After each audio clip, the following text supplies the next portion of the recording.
Hello, hello. Hello, everyone. I'm Mrs. Midnight. And as always, before we begin the streaming, let me make sure that we are actually live. Let's update YouTube. Oh, my shoulders are super sore. Okay, let's give this a second to update because it's not showing me online yet. If by any chance there's anyone in the chat, guys, and you want to tell me if you see me, I would appreciate it because at the moment I don't see myself live yet, and that truly worries me.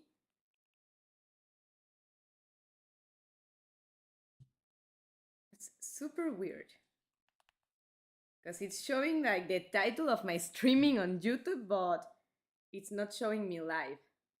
Oh, there we go. Worries me. Okay, never mind. YouTube was just trying to scare me. Let me lower the volume of the TV.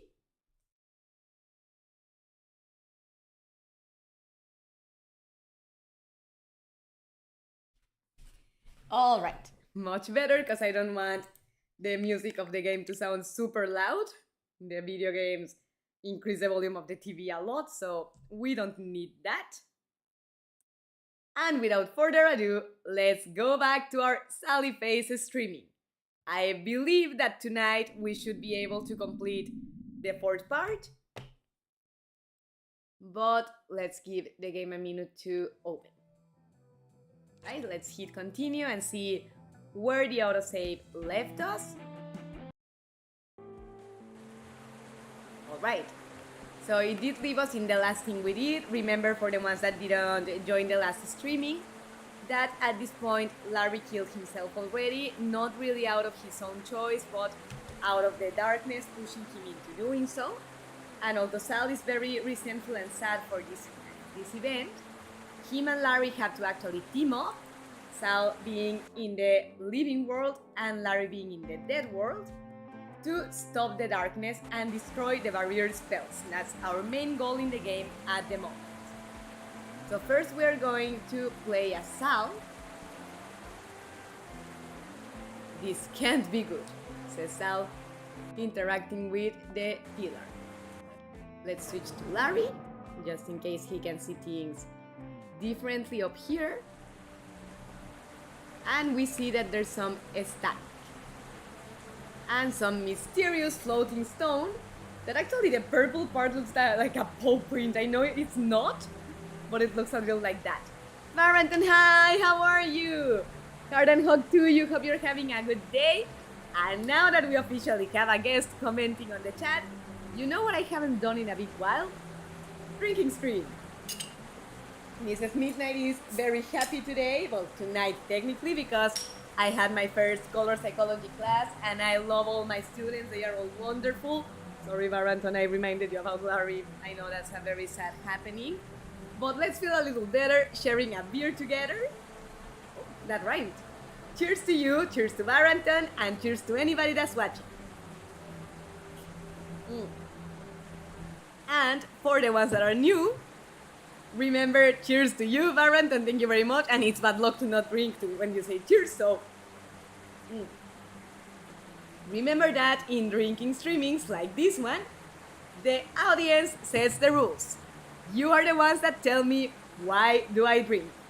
When I lose, when this character says this character does that. How was the class? Very good, very good. I loved all my students. They were very participative. They had a lot of questions, gave also very interesting insights. One of them writes, another one paints, another one studying music for filmmaking. And it just filled my heart that they saw the usefulness of my class of color psychology applied to movies and series possible to use in their specialties. Thank you very much for asking. Stella, the Poppy sister, hi, how are you, Stella? Heart and hug to you. And yeah, I know, no, Larry's death is just horrible and very tragic and unfair. I hate the fact that the cold and the darkness forces him to that. Sakura T, hi, welcome to the streaming. Hey, question, your name sounds familiar to me, but is this the first time you say hi to me on a streaming? Because if that's the case, I need to drink in your honor. Just to be on the safe side, I did anyways. Remember, guys, that this is drinking streaming and you decide why I drink. Drink every time you use Larry. All right, counting this one? Yeah, he says so. Ah, damn it. There was a hair on my bottle and attached to my lips. Larry. Oh no, it's voice of Rosenberg. Hold on. Larry, this is the death stone. Press R to squeeze it tightly and summon the power from within. You must use this ancient relic to assist Sally. What does it do? And the voice of Rosenberg disappears. Hello? Anyone there? Oh well, we are on our own. Yeah, it's my first time, Sakura, or Sakura, I'm not sure if I'm pronouncing your name well. But I love because it reminds me of the anime Sakura Card Captors and I'm a fan of it. Welcome to the streaming, welcome to the channel, I hope you're having fun. And I'm glad I did drink in your honor in that case. Thank you for giving the channel a chance. And Baranton says, it's very nice that the community in English grows. Soon I won't have to assist here. Well, I mean, it's very nice for the community in English to be growing. I love all my new subscribers and viewers in English. Thank you for being here. But Baranton, nonsense, you're always wanted. Not because it's necessary per se, but because you're wanted in my streamings. You're appreciated on. But let's see. I need to use the Death Stone. This is an ancient relic that Rosenberg gave Larry. I can press R to summon its power. Not totally sure what the hell it does. Don't worry, Larry. We are about to find out. So we sent the static that was in the dead world towards the living one. And now this pillar is lighted. Or lit, I think is the correct word. We are gonna switch to Sal.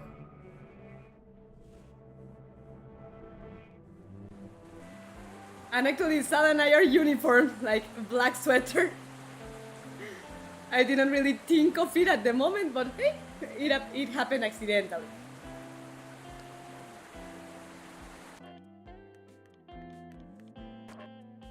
Dot modified my guitar to interact with the spirit world. Press L to turn on and off, select notes and press J, X and A to strum. Very well. So we press L and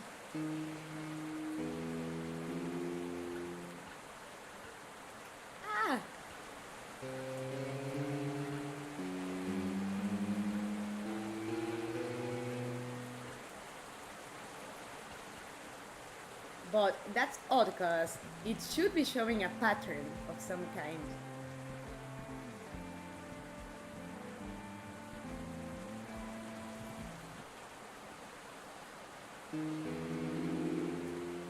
Hold on.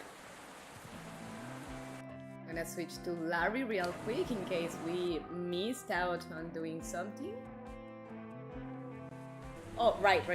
We have to press R again for that light to go towards Salzburg. I already knew, I was testing you.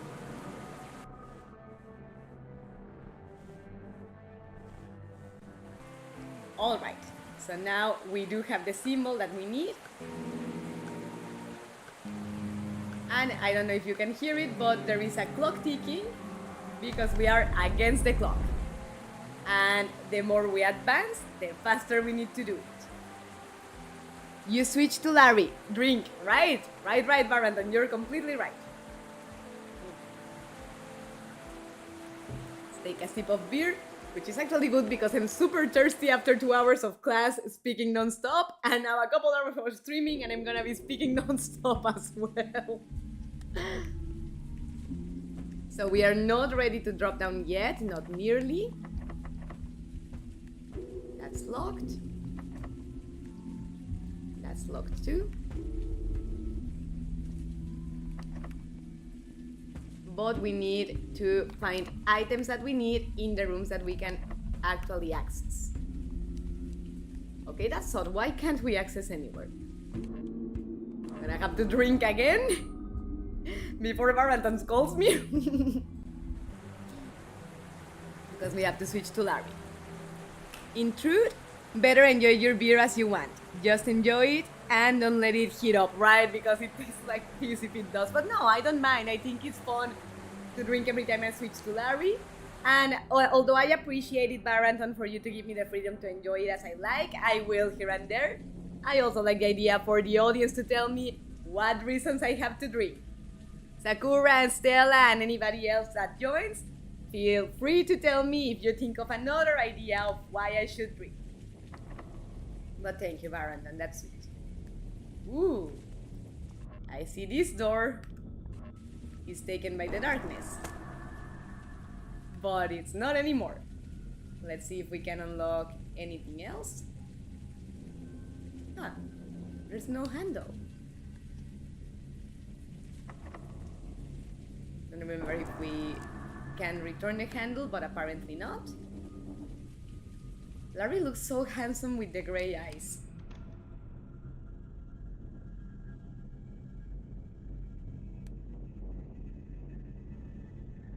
And here's the homeless man that scared the crap out of Larry.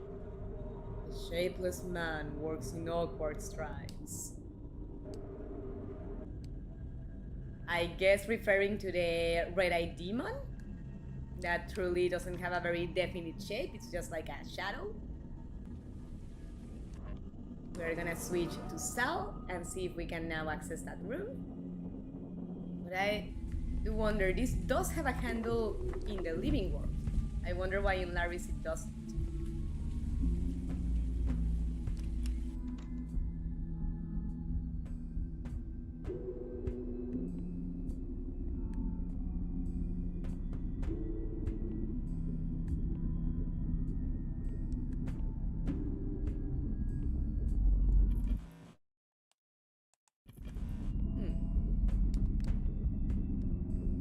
Oh, you know what?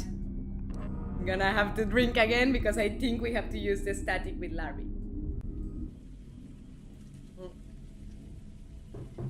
And also, if I drink faster, Baranton is right, that way my beer doesn't get heat up because it just tastes awful like that. Yeah, we actually could. And now we switch to Sally.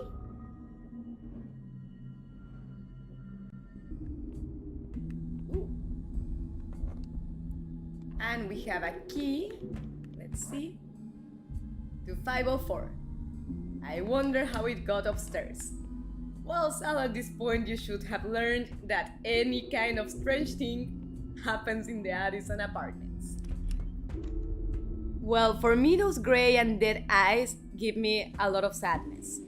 When I see that look, it's actually very ugly. Well, you're right. I mean, he looks handsome, like in general. I just have a thing for gray eyes. I find them very beautiful.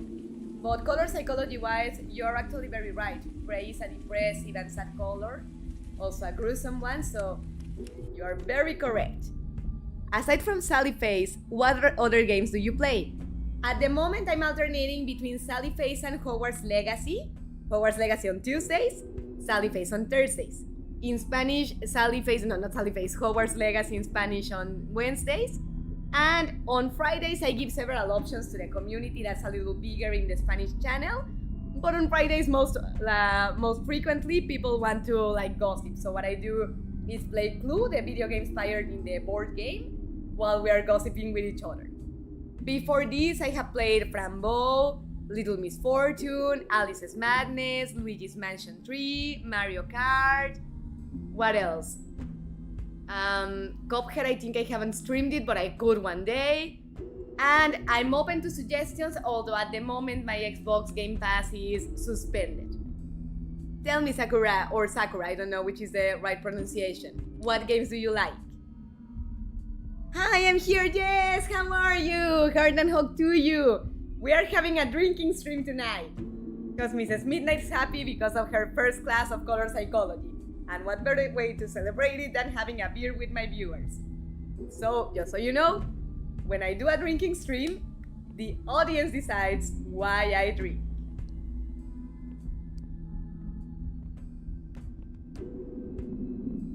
But you know what? I'm getting a little hot in here, so despite it matches Sal's outfit, I'm gonna have to remove the sweater because otherwise I'm going to sweat my ass out. I'm good. How are you? Very good. Tonight I had my first class of color psychology applied to movies and I loved all my group. They are wonderful students. It's great to hear that you're doing good, by the way.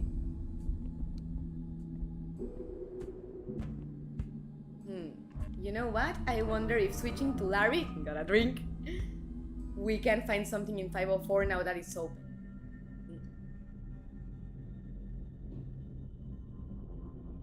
It's a look that I've seen in people that in few days went away from our world, whether it was for sickness or depression. Really, Baranton? I mean, I suppose that not great color, but like the kind of look, like a sad look to them.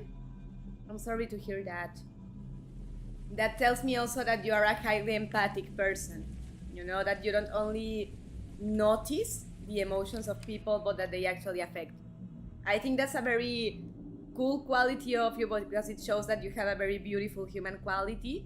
But I get how hard it can be sometimes to be a hyper empath, so big hug to you. Did you see my comment about the Harry Potter game? I took a look at it today. I haven't actually, Jessica. What did it say? Did you comment on one of my streamings by any chance? I love the games you play, although I don't play that often because of school. Oh, don't tell me, Sakura, what year are you on or what are you studying? You don't have much time to video game? But it's cool that you love all the games that I mentioned. Which one is your favorite out of all the ones that I said?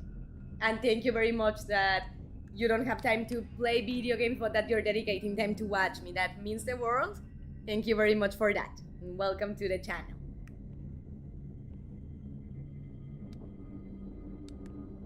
Although it's still in the process of growing, I think the English community that's forming here is very beautiful too, and thank you all for that. Ooh, here it is. Okay, so Larry found another videotape for Sal that should now be in the living world. Miss, I don't think that playing Cuphead is a good idea.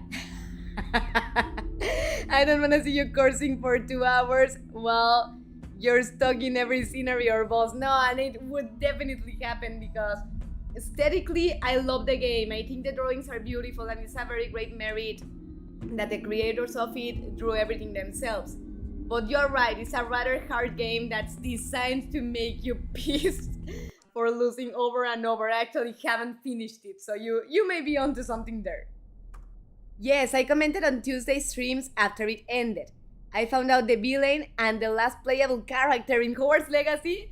Don't tell me you spoiled me! I mean, I haven't seen your comment, but then it is in the last streaming, but you commented not during the stream, but after it finished?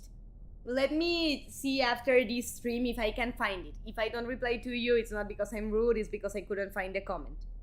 But thank you for letting me know. Villain? Ranrock? Baranton asks. We're gonna watch the tape, Skin. Just mumbling unintelligibly. It's not here. She's not alive anymore. And we won't be. We're so hungry now. And this skin, this fucking skin, it's so itchy. Why? This skin isn't mine. This skin isn't mine. It's not mine.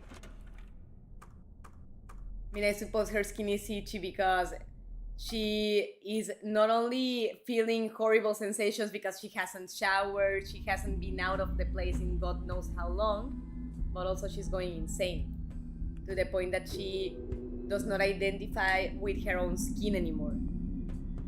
No, the board game I was telling you about on Tuesday. Oh, okay. And who is the villain or the last playable character in your clue, Team Harry Potter clue? Tell me. I would never spoil anything for you, thank you. I mean, if you do, nothing happens, but I appreciate that because I do wanna figure it out in Hogwarts Legacy myself. But tell me, who's the last playable character and the villain in Clue? Dying of curiosity now. And I wanna play that game. The other day, on Tuesday, Jessica was telling me about a Harry Potter themed Clue that you can play as Harry, Ron, Hermione, Neville, or Luna, I think it was the 5th one. And that she was not sure about the 6th character. Let me just switch to Larry just in case there's anything in the bathroom, because I don't remember at the moment. I think not, because we found the tape already, but better safe than sorry. Especially because this game's early phase is full of collectibles and of achievements that if you skip on things, you're not going to find.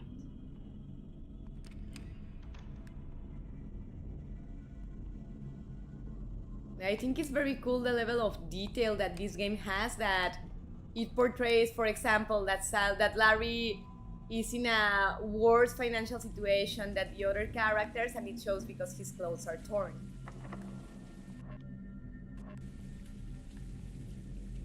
So we are ready to drop down as Larry, I think. And also as Sal. The reason why we get a confirmation message, yes or no, drop down, is because it's a no returning point. Do not do it if you're not ready yet. The last villain was Umbridge. No kidding, she's awful. She's the worst villain and most hateable one of the whole saga. Voldemort looks like a fairy princess in comparison to her. Not serious. Oh, okay, yeah, I was surprised that serious, a villain, but he's good. And the last playable character was Ginny. Oh, cool. I think out of all the possible ones, I would go for Luna Lovegood. But it's very cool that also Ginny is among them. Yeah, a team clue my mom got me. Oh, Barbanton asks, is there a Harry Potter clue? And Jess says, yeah, a team clue my mom got me. Yeah, Jess, tell your mom if she doesn't want to adopt me. I think she sounds like a wonderful mom. Tuesday, Jess was telling me that her mom is a Potterhead and she actually taught her about the saga. That is a very cool mom.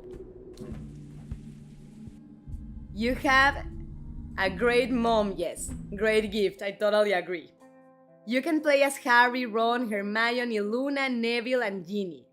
Yeah, I definitely would go for Luna Lovegood. Out of the good guys, she's one of my favorites.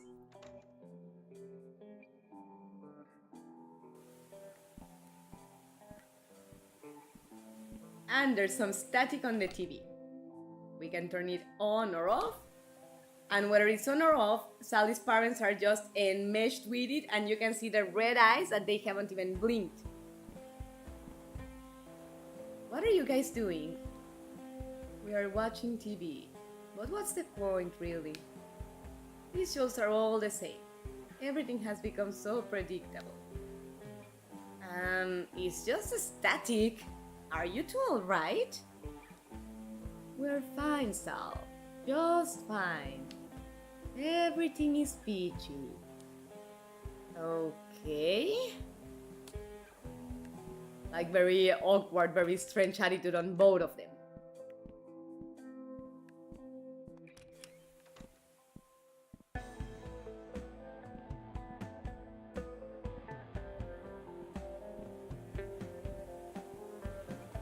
So while we stood here, we're gonna switch to Larry.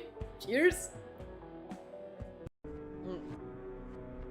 She's pretty great. I'm very blessed. Yeah, no, she sounds like a wonderful mom.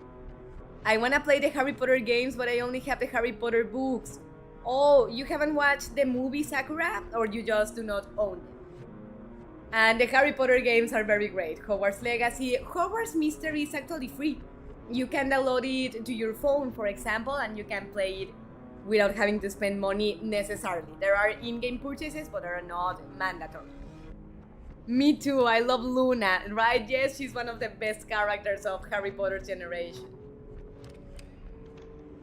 See how Larry sees Henry and Mom? Lisa?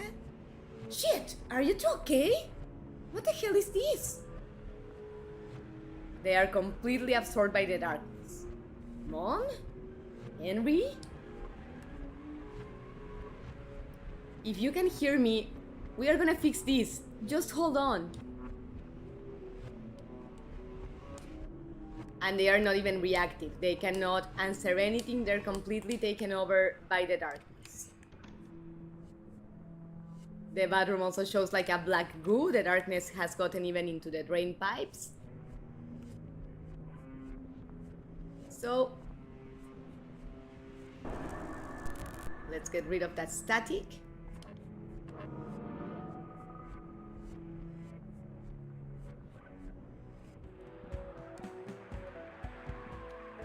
there's actually image for a change. Don't stand in front of the TV, Sal. But they look just as enmeshed, because even if there's an actual image on the TV, they are still taken over by the darkness. I only have the first book. All right, Barrington, and did you like it when you read it? I have played a little bit of Hogwarts Legacy, actually. Yeah, yes, and how do you like it, Hogwarts Legacy? Really? Hi! Yo, to you! Welcome to the channel. I think it's the first time you say hi to me, so cheers in your honor. We're having drinking streams, so you get to tell me why I should drink. I can see them too. You're just as sane as I am. What do you mean, Jess? Hi, can you say hi back? Yes, Brinley, I told you hi back. Welcome to the channel. Give her a sec, she will. Yeah, no, I always answer, sometimes in the Spanish channel, because the messages get closer to each other and the community is a little bigger, so they overlap sometimes. I may miss one or two, but I never ignore a message on purpose. Just I have to alternate with playing and checking the chat, but as Jess says, give me a sec, a minute, and I will. My aunt bought it in 1999, so it's like the first Spanish version. That's so cool. I mean, it's almost a collectible at this point. Don't get rid of it. It could become much more valuable in time. I haven't finished the book series yet, as I'm still on reading the Goblet of Fire book. Oh, one of the best. I love the Goblet of Fire both in book and movie. The Luna quote from Harry Potter. Oh, right, like, I can see them. You're not mad. Totally, with the Testrals. Took me a minute to understand the reference, but that's why I love her precisely, because she thinks out of the box. And I identify with her a lot because of that. Oh my god, hi! No one on YouTube ever said hi back. Really, Brinley? I'm sorry to hear that. Perhaps the other streamers or YouTubers that you have talked to, maybe they have such a great audience that your messages get lost. But I mean, it's my pleasure. Thank you for being in my streaming, for saying hi to me, and for being part of the Midnight community. Welcome to the Madhouse. See how Robert is doing?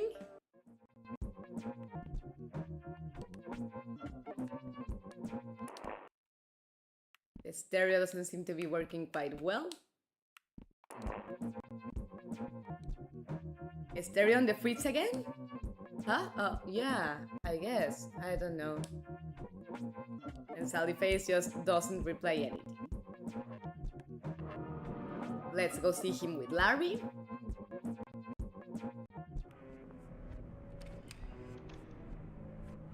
I got a drink. Because so far one of the rules is that whenever I switch to Larry, I drink.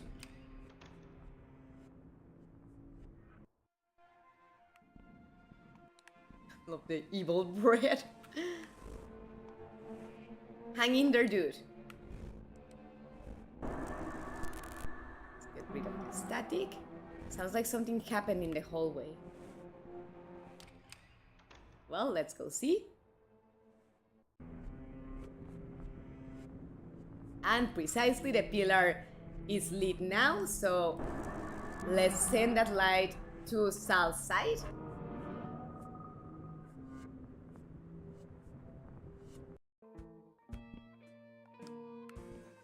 The stereo is now playing music, but Robert is just as unresponsive. It's taken by the darkness, same as Liz and Henry.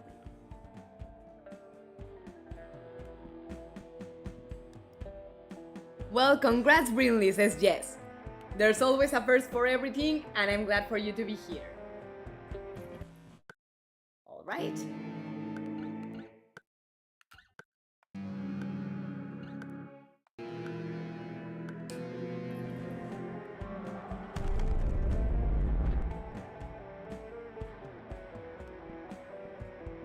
Now that both Sal and Larry can go to this side, let's go take a look. Oh, Miss Midnight almost always speak with us. Here you will have your hi back, Brinley. Thank you, Barrington. Barrington is actually from my channel in Spanish, but he's very supportive of my work in English too, and I'm very thankful for him for that. And Brinley, glad to see you happy. Thank you very much for being here and for giving the channel a chance. I hope you're having fun. And we can see now why Mr. Sanderson wanted to be alone. He just couldn't take the loss of his wife, and he took his life to be with her. And he actually did it in the Addison apartments, I suppose in the hopes for his ghost to encounter hers. I guess this is what he meant when he said he was leaving. And precisely also because the cult was not gonna let him leave the town, also the only way to leave was like that.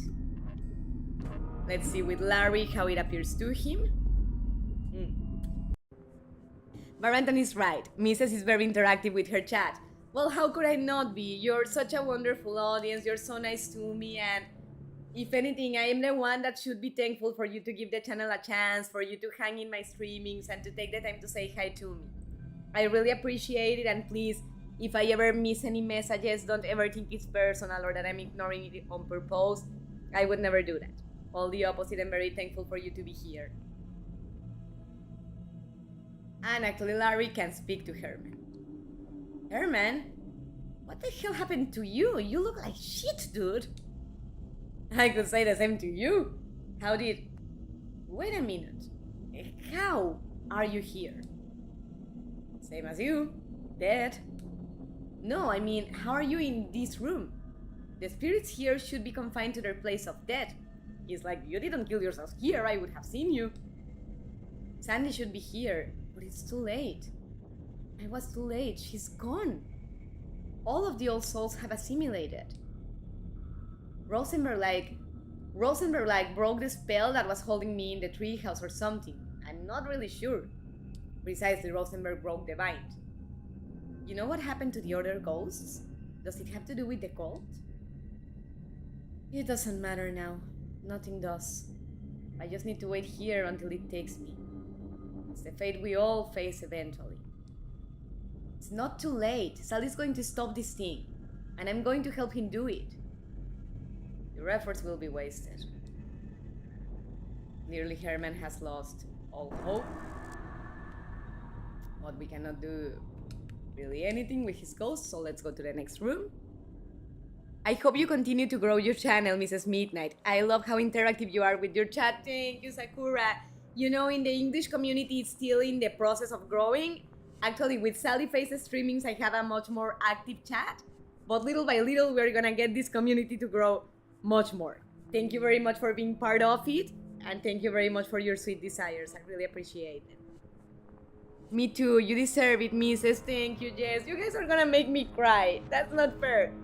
Thank you very much for your kind words. They mean a lot to me. Now that I remember, because I saw it in the English channel, what happened in the end with your prescription for DMS? Have you gotten access to it, or are you still in process to get it? I'm still in process. I actually have a doctor's appointment next Wednesday. Thank you for asking, Barrington. Hope it goes well. I'm a little bit nervous. It always makes me nervous to go to the doctor. But I mean, it's necessary to precisely get my prescription for my med. Thanks for asking. So apparently this room is all covered in darkness. All the walls, the doors, and even the floor. Except for this little piece that shows a videotape. So let's send that back to Sal. And once we do so, the darkness eats up the rest of the room. There's also a broken camera. Oh. That's the door to leave.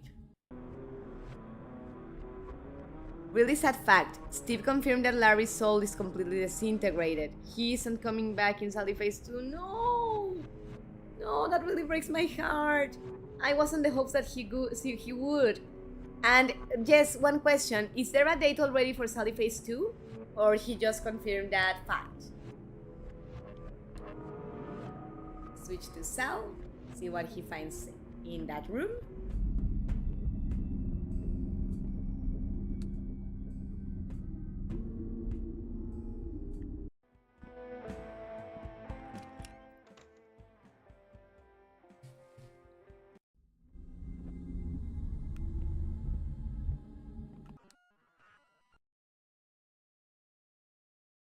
Looks like Sal glitches out every time he finds a videotape.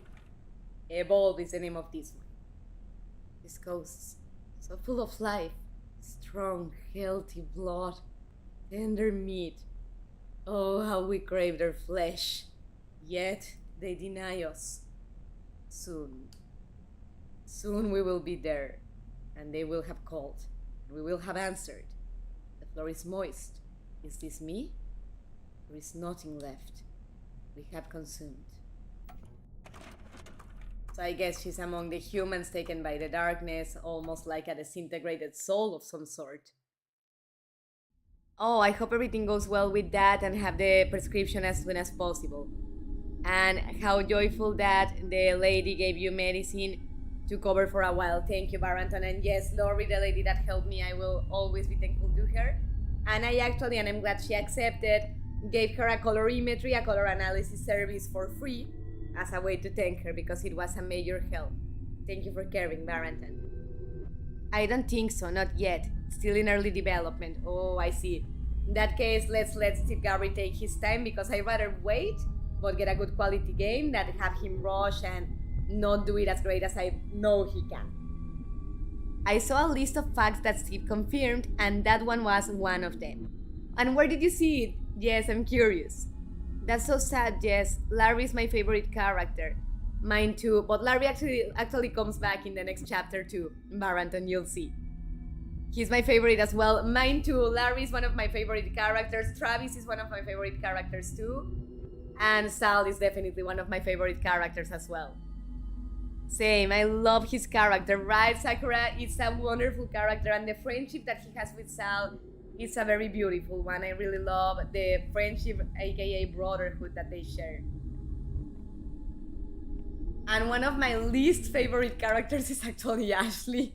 I mean, I hate the way that she, not intentionally, but basically betrays Sal in this chapter. Thank you for the Sparks reaction, whomever sent it, thank you. And I'm glad really that I'm getting you to smile. That's always a hug to the heart as well. We are ready to leave the floor as Sal and also as Larry. Thank you for the hearts and for the 100 reactions. Thank you guys, I appreciate that a lot. And by the way, friendly reminder that if you're having fun here, be sure to let me know with a like. Or switching to Larry, let's explore as Sal a little bit. I will never get over the fact that this guy's wife is that mannequin without arms and legs. We must look far beyond the anguish of life, deep into the true nature of all things. Therein lies our salvation. We know that he's not speaking like this because he speaks in a very different way when he's actually in his five senses, and not meaning that he's high, but meaning that he's possessed by darkness. I mean, he never speaks so structured and sophisticated. He's more like he was always high on God knows what. I saw it on Reddit, I think. Oh, okay, the list? Yes? I didn't like Travis very much at the beginning, but he has absolutely grown on me. Me too. I mean, when I first met the character, it was like, oh wow, what a major bully, nasty character. But as you get to know him, you know more about the character, that there's more to him than the bully facade, and that he has a very sad story and full of impotence, but that he evolves from it and actually outgrows it. That's why I like him so much. I really like Travis's design, but not so much his character. In the beginning, where we see him in the Bologna incident, I completely agree. But if you find, for example, the note that he leaves for Sal in the bathroom, you start to get to know him a little better. And actually, in the next chapter, not this one, but the 5th one, he kind of reivindicates himself. Sally face, it is good to see you. Hello, Sal, what is happening? Greetings, I am glad you could make it. I can't stay for too long. I'm sort of in the middle of something. It's good to see you all though. Are you guys feeling alright? We are just dandy, but everything is peachy. You should stay, Sal. Yes, it would be best for you to stay here. There is no use in fighting it, my friend. I really should be going now. Everything is fine. Don't worry, Sal. You will see. So as we can see, they are possessed by the darkness, same as everyone, and they are trying to get Sal to stay. So he also gets consumed. But fortunately, Sal knows better. Ashley actually didn't betray Sal on purpose. Todd called her and she called the police because she couldn't make it to him in time. The police arrived right after Sal finished his job. No, I'm aware. What I mean that she betrays him not on purpose, what she does in the end is during the trial. Like her declarations put the last nail on the coffin for Sal. I know she doesn't mean ill, that she actually cares about him, but she's a living proof that the road to hell is full of good intentions. I haven't played Sally Face, but I really want to play it, to be honest. You definitely should. And it's frequently on sale, whether you play it on Steam, in the computer, or on the Switch or the Xbox, you may find it with a discount here and there. She went against him so she could try to prevent his death by saying he was insane. Well, yeah, that's a good point. She was actually trying to help him not be condemned to the electric chair, but to be confined to a madhouse or something other than death. I get that. But still, I hate the fact that her declaration is all the opposite. The effect it has is quite the contrary. He looks even guiltier after what she says. Gizmo is also one of my favorite characters. I agree, Brinley. Gizmo is just an adorable cat. I love that he takes bubble baths and that he watches TV and sits like a human. If he was insane, they wouldn't have killed him. You're entitled to your opinion. I was just sharing my no, totally, and same you. I mean, you don't have to think exactly like me. What I don't like is that Ash stands on Sal and his missions with the ghosts and with the darkness.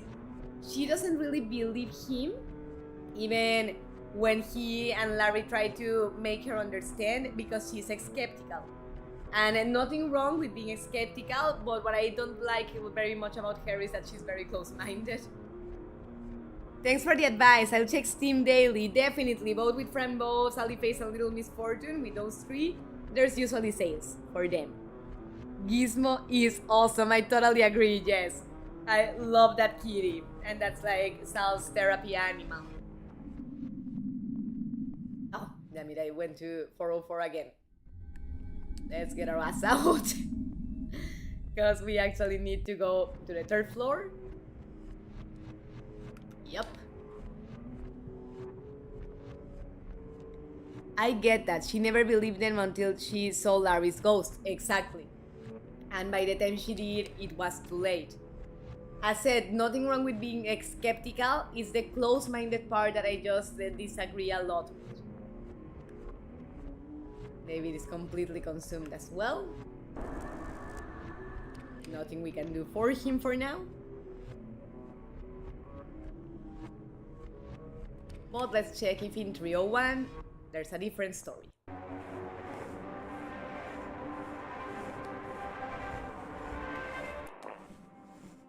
We need to find the one that has static.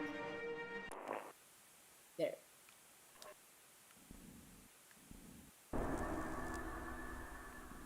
No, I think not.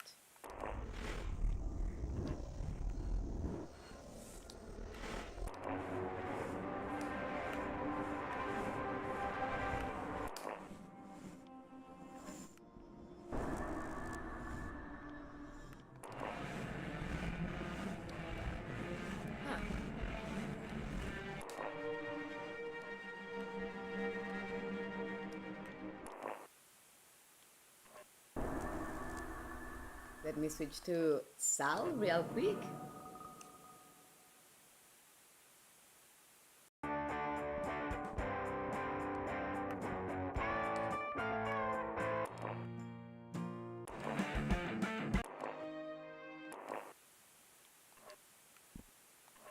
Now that they are like synchronized, maybe? Yes. But I have to drink twice because I forgot the first time. 1, 2. Honestly, I cannot take any stance with that character. I mean, they're were many chaotic things happening that I would not believe it either. No, I get it. I'm not saying that she's bad, that she's a villain. I'm just saying that I personally don't like her so much in that sense. Although, other than that, she was a sweet friend to Sal, to be quite objective. One thing Ash does that pisses me off is in the Bologna incident, when Travis punched Sal, she took off his mask in the middle of the hallway, where anyone could see. That makes me angry. Yeah, totally. She meant well, like to help him clean his wound, but knowing that Sal always keeps the prosthetic mask on because he's self-conscious of his wounded face, I would have told him, you know what, let's go to this classroom that is empty, or to the bathroom maybe quickly, even if I enter the men's bathroom for a second, and let's help you clean up. I think it was good intention, but you have a point, yes, that it's a little unsensitive or unconscious of the fact that she's gonna make him uncomfortable. And it's a series of events that do not leave anybody in a good stance. So I cannot judge her acts because I wouldn't know what to do in that situation. That's very true. I mean, in a situation like this, even if you want to do good, you end up having to do bad things to be able to do the greater good for everyone. So that's a very good point. I mean, being in her shoes or in anybody's shoes in the story for the matter, I wouldn't know what to do either. I mean, if any of my friends told me the things Sal and Larry and Todd tell to her, I maybe wouldn't believe it immediately until I actually saw something, but at least I would keep my mind open that it's very difficult for someone to make up all that. You know, make up that they saw a ghost, sure, but make up all the stories she knows from them and all the details she receives is just like, no, I mean, no one can make up so much so fast. So I would give it at least the benefit of the doubt, you know? Like, wow, consent, dude. He didn't let Larry, his best friend, see on purpose either. She meant well, but it's very inconsiderate. Totally. It's like outing somebody, like saying to someone, and how do you like being gay when they haven't come out of the closet? It's like, dude, you mean well, you're interested to know, but the person was not consenting you to say anything and they haven't come out in public yet. You do have a good point that besides being considerate with wanting to help, it's important to be considerate on the how. Oh, damn it, I screwed up.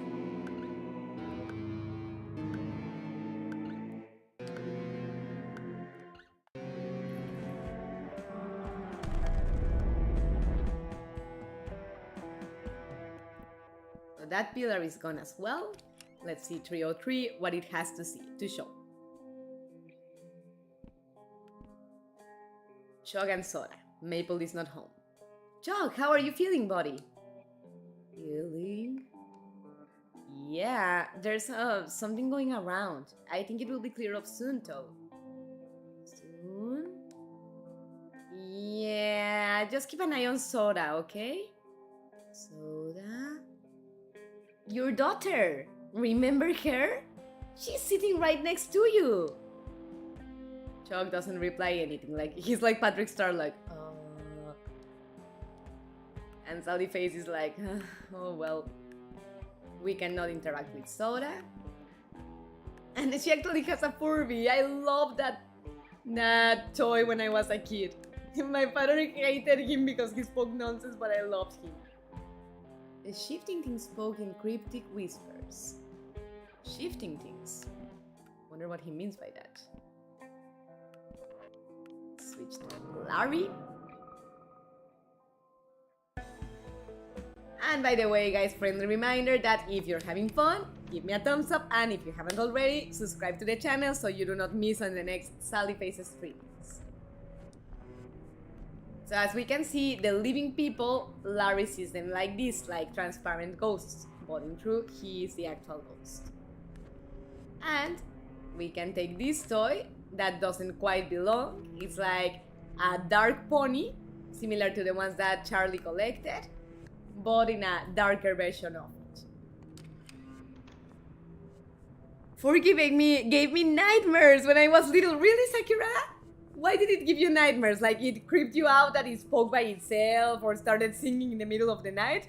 That did give me a couple scary jumps, to be quite honest. Definitely, if anyone did that to me, I would get mad. But I wouldn't have the chance because I would be dead. I come from a Christian family with homophobic parents. I'm sorry to hear that, yes. It can be rough. My parents are not religious, but they are quite homophobic. When I came out to them as bi, they wanted to take me out of my acting classes because they blamed the acting school for it and basically wanting to lock me in the house so I didn't have a chance to have like homosexual interactions with anyone. I get it. It can be really rough to feel that you cannot be yourself around your parents. Sorry to hear that. Drink! You're right. I mean, Barrington does it for my own good. He's keeping me hydrated. Yeah, I was really scared of the dark back then. Well, I can get that. As a kid, I was also scared of the dark because sometimes the dark itself, when it's not completely dark because your eyes are still adapting, it's like some shapes form and sometimes they are kind of awkward and creepy. I can relate to that. Nowadays, I'm not scared of the dark, but as a kid, I was. And actually, we sleep with the lamp on the side table lit, but not because of me or Nate, but because of Ray, the doggy, because she's afraid of dark and she has anxiety. We try to take good care of her in that sense. I would show her to you, but if I turn the computer around, I'm afraid I may disconnect the microphone and that wouldn't be good. And 304 is locked. I think there's not a tape in this floor, if I remember right. We already went through all the rooms with Sal and Larry. Let's drop down. Oh, yes, I do. And I can imagine that being afraid of the dark and having Furby around was like, no! Creepy as it gets. My parents were like that until two cousins of mine came out of the closet. And in their comments, I told them that I was gay too. I am not, I think. But that got them thinking and they started to change. I'm glad, Baranton. I mean, whether you're gay or not, first of all, that's your business and you don't have to say anything if you don't want to. But also, I'm glad that thinking that, oh my God, my son is gay, put them in perspective like, okay, I'm screwing up by being homophobic because if my son is gay, I'm keeping him from being himself. I'm very glad that was their stance.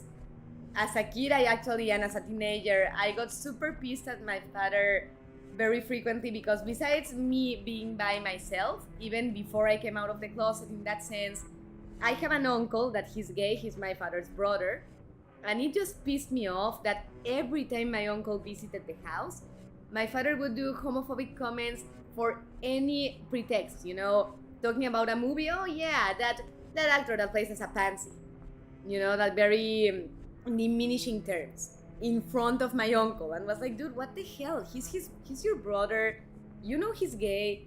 Those comments aren't funny. Why do you do them in front of him? You're being insulting and disrespectful. I remember once I told my aunt, his other sister, that if he keeps on like that, I'm gonna tell him a piece of my mind. And that she told that to my uncle, and my uncle was like, no, don't. That he didn't want problems. But I just hated when my father did homophobic and diminishing comments about the gay community in front of his brother, knowing that he was gay. I just found it super tasteless. Apparently, having a son like that changed their perspective. Then I told them that I wasn't serious and they were a little mad. Well, I mean, I suppose in the sense that, okay, you made me go through a duel of something that I was not used to and for nothing, but in the end it was still good because it put them in perspective. That, okay, if you're not going to be homophobic with your son, why would you be with the rest of the world? The world is already hostile enough. Don't make it even more hostile to people, even to be themselves. I am a lesbian, and I am so scared of my parents finding out. I have struggled with religious trauma and other things, and if my parents knew everything that was written wrong with me, they wouldn't be happy. Yes, but being a lesbian is not wrong. I get that it's hard to not have that view on things because you come from a strict family, homophobic, with religious trauma. I'm really sorry to hear that because one thing is faith. I have found a good support in faith lately, But I used to be an atheist until recently, actually. First of all, because I was resentful to life, I was mad at life, but also because the way that presented God and religion to me was precisely homophobic, punishing, not allowing me to be myself in any sense. And of course, it generates a trauma because you feel satanized. Like who you are, what you like, what you're into, is so everything is wrong. But no, Jess, there's nothing wrong with who you are. I hope in this channel you have a safe place to be yourself and do not have to hide, because you're a wonderful person. And the fact that you like women doesn't change that whatsoever. It's not wrong. It's a preference. It's what you are into, it's what you like, it's part of who you are, and there's absolutely nothing wrong with it. I mean, I'm bisexual, many people in my Spanish channel are too, or gay. Whether you're straight, gay, non-binary, trans, whatever, you're welcome to the channel, or straight for the matter also. You're welcome to the channel, you're part of the community, and you're cared for here. Please don't ever feel that you are wrong for being who you are. There's nothing, definitely nothing wrong about you. I send you a big hug. I feel for what you experience, but I hope in time you stop feeling that there are things that are wrong with you just because you're not traditional in one or the other sense.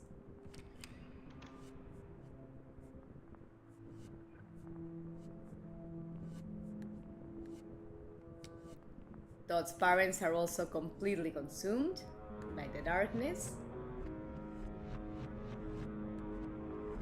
And the bathroom is basically locked by the darkness's goo. But no matter, we can break it easily with the stone that Larry has. And the bathrooms look just nasty with the black goo coming out of them. I appreciate that, thank you. You're welcome, Jess. Another hug for you. Oh, and I have to drink. I may come from a religious family, but I hope your parents accept you for who you are, and I hope you continue being yourself, Jess. Same here. In my experience, the first week was difficult, then they respect me and really try to understand me. That's good. I mean, I think with parents that struggle to accept those things, it's very valuable for them to open their minds and to actually understand, you know what, this is who my son is, this is who my daughter is. Either I support them or I'm going to end up losing them, because in the end, I know by experience that when your family keeps you from being yourself or hinders you to be yourself, either you put distance or you lose yourself. And if you have 2 grains of self-esteem, you're going to end up putting distance, definitely. Thank you, Sakura. I'm not gay, I think, but I told my parents that I'm just trying to change their view. No, I get it, Baraton, whether you're gay or not, is not the point here. What you said to them about being gay was to put them in perspective, like, hey, what if I am? Are you going to treat me the same way? I completely understand it. Before the light, there was darkness and nothing more. And we can see they have red eyes, but not because they are high as usual, but because as Sally's parents, they haven't blinked in a while. They have been with the eyes wide open.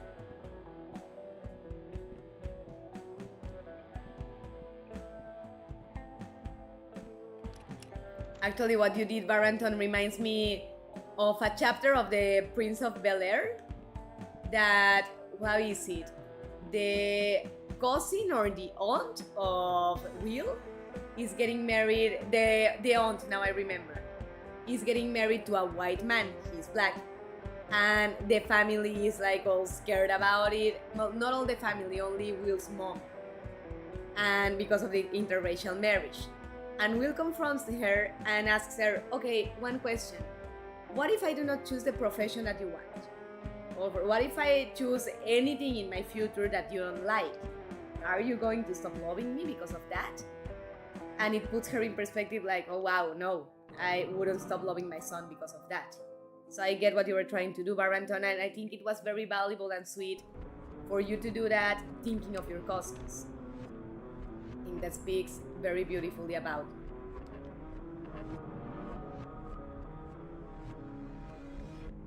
I wonder, because I know there's a tape that appears here. But we need to flush it. Oh, okay.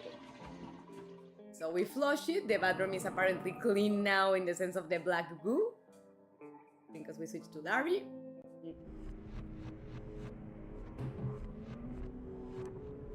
And now there is something in the toilet that we can trigger with the darkness. There's something floating in the middle of the toilet.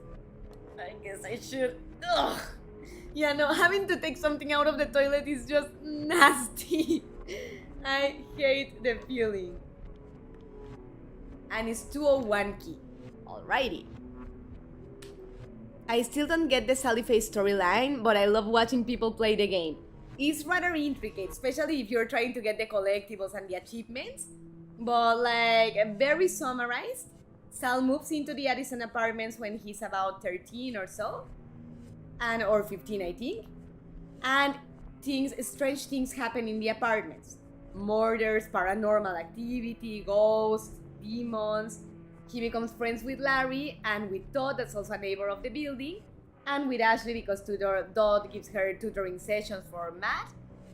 And between the four of them, they start searching weird stuff that happened in the Addison apartments, including one of the teachers having something off about her, and the bologna in the school that they do for lunch meat having a strange flavor to it, which ends up being that one of the teachers used to torture and murder people that then she turned into lunch meat. And they discovered that all of this strange activity is related to a cult that appeared to be inactive anymore, but it was actually active in secret. And at this point of the story, that is the 4th chapter, we are actually trying to stop the cult's activities because they are trying to summon several red-eyed demons into this world. I met this guy who is super friendly. We and another guy play sometimes together during class and it's super fun. But recently he said something very homophobic things. And now I'm very uncomfortable with him. I'm very sorry, Jess, what did he say? It's always a horrible shock when you like a person, have fun with them, but then you hear them saying comments whether they are homophobic or phobic to another thing you are into, because you start feeling that you cannot really be yourself entirely with that friend. Really sorry about that. That just feels horrible. Anyways, when I did it I was 18, and in case they kicked me out of the house, I was ready to leave people like that. Fortunately, none of that happened. I'm glad Barrington, but honestly, I wish I had your strength back then. Back then, I was 17 or 18 when I came out of the closet, and my parents had made me feel helpless enough to think that I could not do anything by myself. I'm glad it was not your case. That toilet is musty. Yeah, it's just gross with that black goo and all musty, you're right. Like humidity. He's religious, which is not an issue, but he makes it a point to actively put down LGBT plus community people. I haven't come out to him yet. I don't think I ever will for fear of him not liking me anymore. Well, I would say, yes, you don't have to come out of the closet with anyone that you don't want to do it with. If you do not trust this or the other person because you don't feel they are going to be respectful to you, it's valid to not tell it to everyone. It's not everybody's business. It's only business of whomever you want to share it with. But honestly, if you were to tell him, or if he were to find out for any other reason and he stopped liking you after that, I'm sorry if I sound a little crude, but those are not friends. Because if somebody stops liking you because of something that you are or because of something that you like, then whether it's homosexuality or something else, it's not a real friendship because it sustains on appearances, and that's just not good. Whomever is your actual friend, let alone significant other and such, they need to love you for who you are. Not only accept you, but love you, care about you, regardless of your decisions in that sense. Because in the end, it's not something that directly affects him. You know? I mean, it's not like you like to kill people, that you like to punch people or things like that. You fall in love with women. And if he stops liking you as a friend because of that fact, that's not a real friend. I'm sorry, but your real friends should not hinder you for being authentic in any sense, nor your sexuality, nor anything else. I hope you're okay. Yes, I do too. I do too, and this is a safe place for everyone. You don't have to live in the closet in the Midnight's kingdom. Tell him you feel uncomfortable with those comments. Maybe he will change that. Even if the friendship ends, he will know that those comments are bad and maybe change in a while. Or at least put him in perspective like, okay, I made this friend uncomfortable by saying those stuff. I wonder if it could have the same effect in somebody else. That's very true. I'm alive, I guess. I know, and if he didn't sit right next to me in class, it wouldn't matter, but I would rather not sit next to someone who is hostile towards me for an entire semester. No, I can understand that, and that being the case, perhaps for as long as you're in school, don't talk about the topic directly to him, but you can tell him, hey, you know what, I don't like when you make those comments. It makes me uncomfortable because I don't share those views of homophobia. Please, if you're going to, avoid them with me, because it really makes me feel uncomfortable. You don't have to out yourself. Just tell him that the comments themselves make you feel uncomfortable when he does them, or makes them. It's happened to me that there are people that behave a certain way to fit in, and they don't know very well how bad is it what they say or think. When you confront them about it, some of them notice how bad they are doing and genuinely apologize and change. That too, I mean, there are people that just don't give a crap and have no empathy bone on their body. But you're right that there are other people that are trying to be cool, are trying to fit in a group, and they think genuinely that by doing or making those comments, they are getting themselves closer to that. So it never hurts to put those people in perspective. Baranton does have a point there. It's sad, to think how much in adolescence people are willing to do so many fucked up things to try to fit in.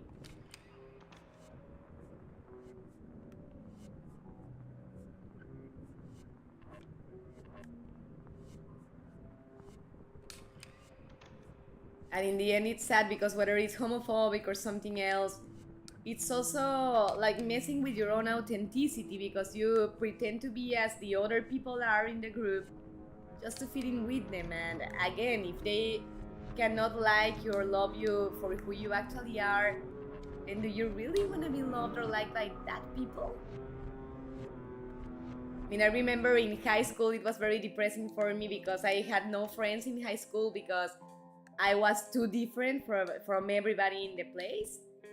But as much as I suffered in especially 6th grade that literally nobody talked to me, putting things in perspective, I don't think I could have been friends with any of the people in the generation because, let alone that we were different, the way they thought, it just made my head hurt.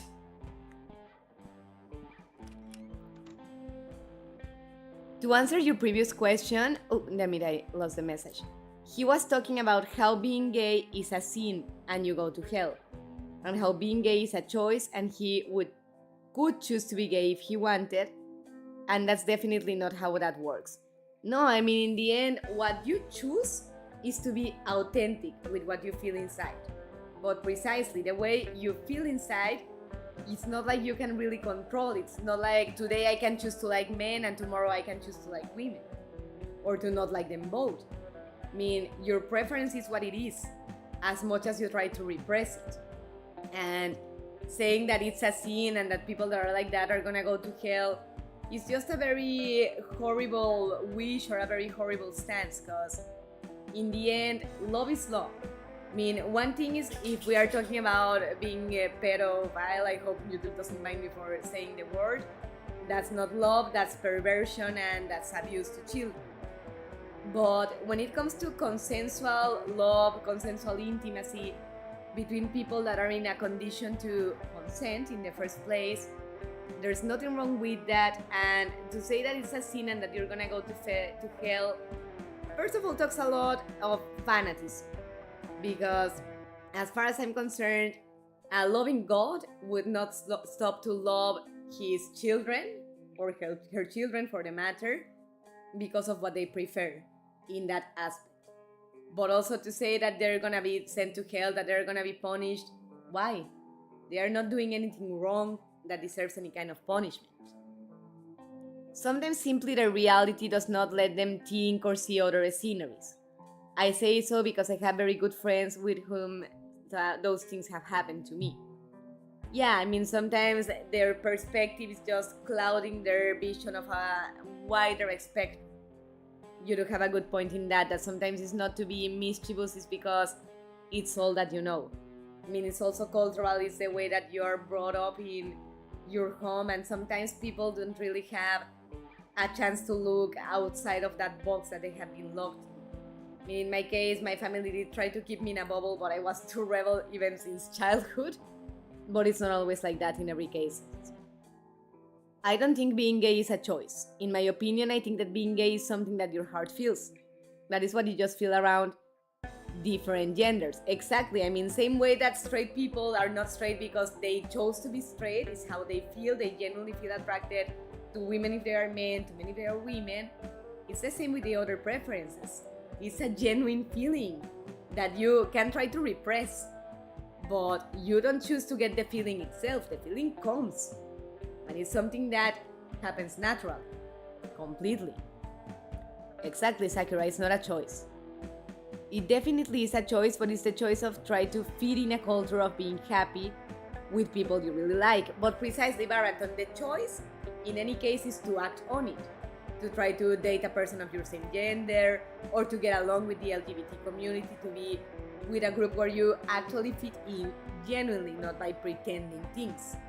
But the choice is the actions you take on it, not the actual feeling or the actual homosexuality. Yeah, if God made us say, then why made us gay, then why would he turn right around and hate us? It makes no sense. Exactly. I mean, if it's part of your nature, and we are on the stance that God created nature and the world as we know it, why would he turn his back on something that he himself created? Completely, it's contradictory. It even makes God sound like a total unreasonable being, and at least the God I believe in is definitely not like that. Trying to see if I missed anything here. We need to actually provoke the static in this room with Larry. I'm honestly still questioning my sexuality because I genuinely like girls and boys, but I don't know if it's platonically or romantically. Well, Sakura, I'm not sure of how old you are, but I would say that there is no rush. You don't have to define it right away if you're not sure. You just need to let yourself feel naturally. I mean, if in time you see that you are actually attracted to a girl, it's not the same to think she's pretty and that's it, than actually wanting to kiss her, wanting to date her. You will know in time when you actually feel the necessity or the want to act on a feeling. I would say you don't need to pressure yourself in any way. Obviously, you cannot control what you feel. You can pretend things, but you know that you're lying to yourself. Exactly, that you're lying to people, and you're also lying to yourself, precisely. Switch to Larry's, I got a drink. Apparently the static must have gone to the pillar. Oh, no. Living room. But now that I think of it, we need to switch to Larry again, so he can send the light of the pillar to Sally's world. So, cheers!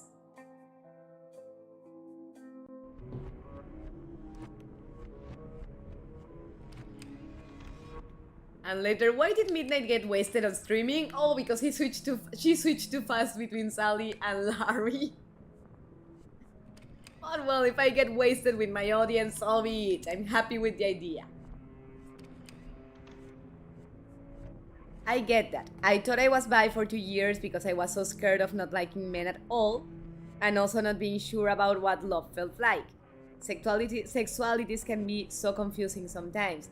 No, I get that. I mean, in my case, I think even as a child, I kind of always knew. I both like to make my Barbies and Kens kiss and my Barbies kiss too.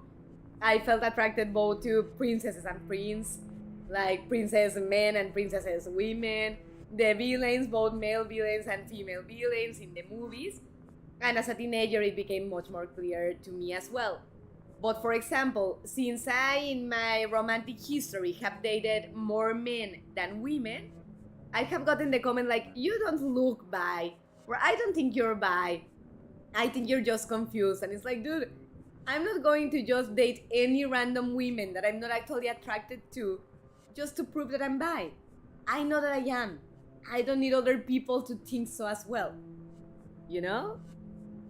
I'm in high school, by the way. I won't reveal my age because I want to keep my real life identity as a secret because of internet dangers. I don't feel safe sharing on the internet all much. Don't worry, Sakura. I think it's wise of you. You don't have to disclose any personal data of yours that you don't feel comfortable. But yeah, if you're in high school, you're still developing, not only physically, but also mentally and emotionally. And there's no rush.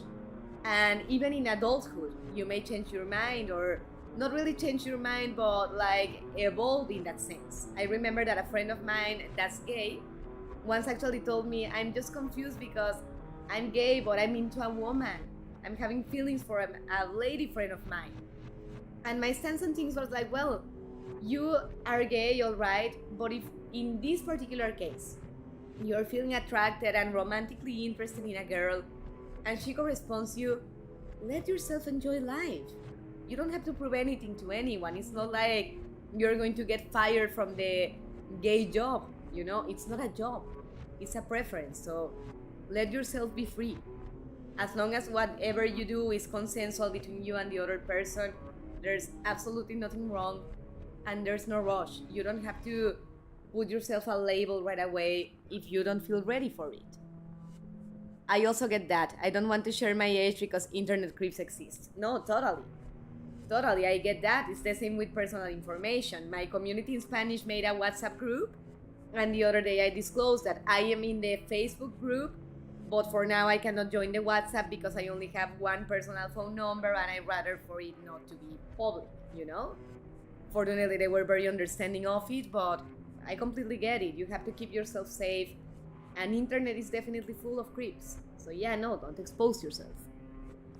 I've definitely met my share of internet creeps. It was traumatizing, really, Sakura. What happened? If you want to share, just if you want. Stereotypes are so dumb. Just because I don't look gay doesn't mean I'm not. Exactly. When people say you don't look gay, oh, sorry, I forgot my rainbow at home. Damn it. Yeah, no. And it's not only with homophobia. I mean, for example, in my case, sometimes people meaning well, but I tell them I have MS. Oh, but you don't look sick. Like, yeah, dude, it's not the kind of sickness that fucks up your face. But not because of that means it's not real. I bet. I used to play this game, and these people would ask me to date them, come back to their in-game house to, in the game, and other creepy stuff, asking my age, state, city, looks, etc. Oh, like role-playing and such? Yeah, sadly, the role-playing community can be very nice. I have friends of role-playing that I really love. They are, besides my role-playing pals, they are also my friends. I appreciate them dearly. But there are also other creepy people that is like, yeah, okay, I'm out of here. Because honestly, if you're playing a game, that's not an invitation for a romantic or let alone sexual approach. That has always to be consented, and if you don't like it, if you don't feel comfortable, they really shouldn't push you. And trying to get personal information from you is like, dude, no, what the hell? YouTube silenced a comment of mine to not lose the tradition. Really, Baranton, what was it about? I mean, I hope if you explain it doesn't silence you again, but I wonder, did it have any kind of links or something? Or maybe a word that YouTube bans?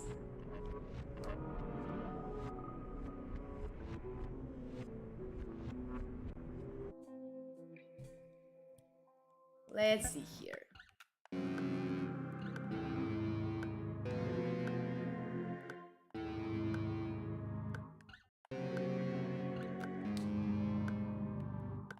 Oh, that means I screwed up.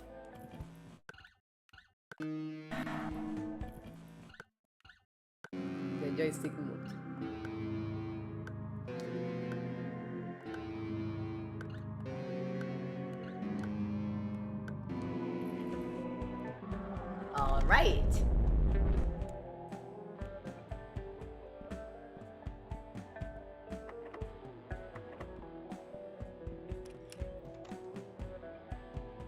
Yes, they wanted to screw me in game. I was like 12 and traumatized. What the hell? I mean, when the roleplay has a non-suitable for work scenes, like with sexual content, you really have to watch it with underages. I mean, one thing is when an adult that's willing to do those scenes, okay, that's between the adult players. But with a 12-year-old, that just makes my head hurt. Saying it's nasty is not nearly enough. What the hell?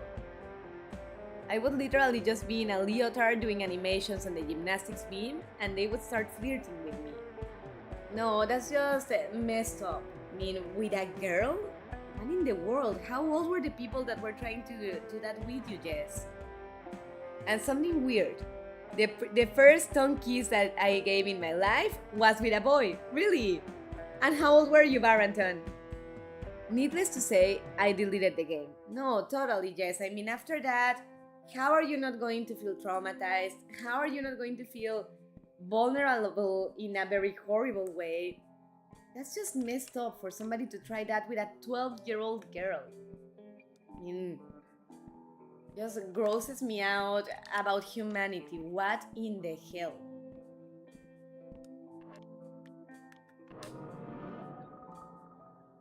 I was playing an online game and a person joined and started harassing me, and a girl saying that he was stalking us and wanted to find us and yeah, like have sex with you. If you know, you know. Or those grapes stand for something else, I suppose. But I mean, same. It's an online game. What the hell is with that creep that enters to harass? I mean, I remember as a teenager, I once tried to look for forums about vampires because I really like that topic. And I got in one wanting to talk about vampires, and I got a bunch of private messages wanting to have cyber sex, and was like, dude, no. I'm actually interested in the topic of the chat. What the hell? And I was like 14, 15. Like 17 or 18-ish. I met a 25-year-old one time. I mean, what the hell? Because even if it's not a super huge age difference, like 13 and 40 or something like that, it's still an adult with a teenager. So what in the hell? He had no business doing, sending you sexual messages. What in the world? It censored my comment again, seriously. I mean, wanna give context of what it was about, Barbanton? I'm sorry that's the case. Okay, stands for grape without the G. Oh, okay, no, I get it. What the hell? So, this guy, I mean, the girl said that he was stalking you guys and that wanted to abuse you. What in the world? I mean, those people are sick. I'm glad that he didn't do anything to you, but it pains me to think that some people actually find pleasure in forcing a person to do something they do not want to do in intimacy. Really sorry to hear that. Being a survivor of sexual abuse, I know how it can mess a person up. I think anyway, girls hit on me too. I mean, one thing is hitting on, but when it's not consensual, when you're making the person uncomfortable, you really should stop at the first boundary set. I mean, there shouldn't be a need of multiple boundaries set for that. He later revealed he was joking around, and we told him off for being such a creep and thinking that it was okay to say that to us. I was around 11 at the time. What the hell? No, and also, no, don't try to fix it like you were joking. Harassment and sexual abuse is never a joke. And not saying anything related to that, and that makes a girl, because you weren't even a teenager, you were a girl. Saying things like that to them is just never okay, and it's never a joke. I mean, no, don't try to fix it with that nonsense. We're going to place the dark pony in the pentagram. It's a creepy pony toy I found with Soda's stuff, so I don't think it belongs to. Alright, it's out to find. Let's see, just in case if there's anything videotape related here.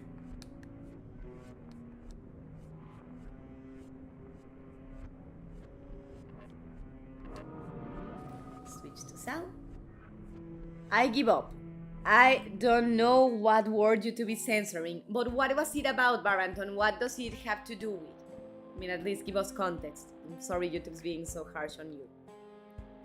I remember one time in that game, I was at this one place, and this guy dressed as an old man in a suit was hitting on other women in the lobby. Like graphic descriptions and threats. The hell? What kind of threats? Just next tape, and also what I'm feeling to hear all that you girls went through. I'm really sorry. Why do they torment us so? Slipping from our grasp, these filthy fucking pigs. They are swine at the feet of God. Animal corpses dragging their clothes about and scurrying across the dirt. Rearranging things. Always rearranging. We will annihilate every molecule of their pitiful existence.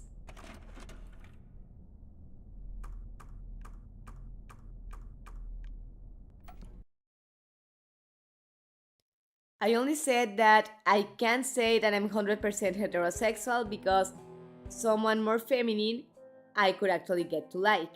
Even people that go through a transition. And YouTube censored you for that?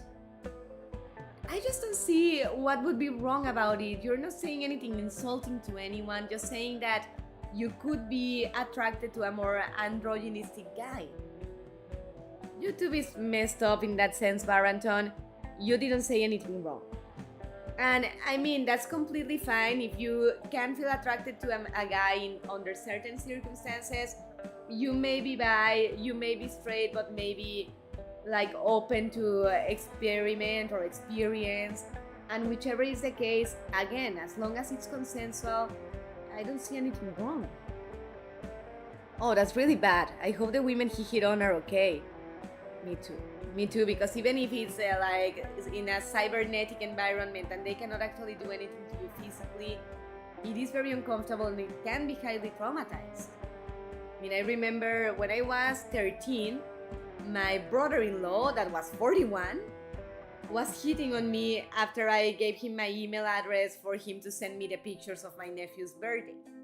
I mean, when I gave him my address, I never thought he would text me in Messenger telling me uncomfortable things, sending me nudes, it was extremely uncomfortable. And even if he is far away and cannot really touch you, it can be highly traumatizing. But only in a romantic sense. Apparently saying Transformer is sensitive, and that non-romantically, I wouldn't feel very appealed to do something with them. So maybe it's more in a more platonic sense, Baranton. But I mean, I don't know if you use the word transformer or transgender actually, but well, I just don't get it. You're not saying it in a diminishing way. Oh my gosh, that's not okay? What do you mean, Sakura? Like for YouTube to censor him, or what do you mean? Yeah, says yes. What do you mean? I also got a little lost on that.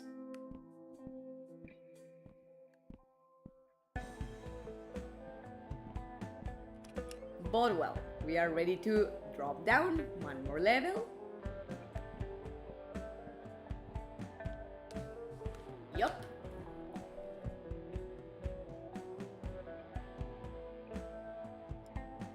Look up my story I just told.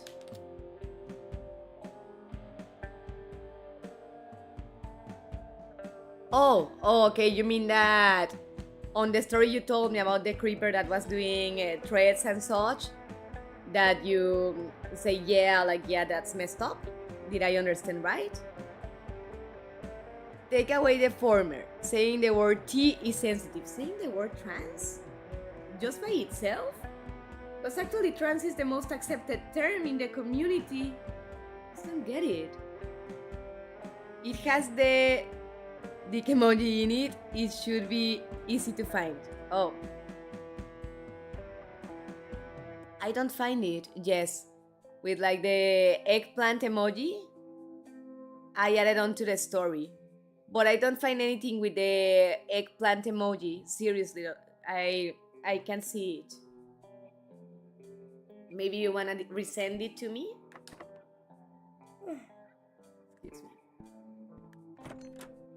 Hello? Mrs. Gibson? Oh, there's a rancid smell coming from her room. Let's see what Larry can find. Really? Huh, I'll type it again. I hope it didn't get censored too. Apparently YouTube is being extra vigilant today. Or tonight, better said. I mean, in a way I appreciate it because that way YouTube prevents the streamers to be harassed or insulted and such. But it just pains me when you're not saying anything insulting or disrespectful to anyone in my streaming and it gets censored anyways. It's just like, dude, why? It's not necessary.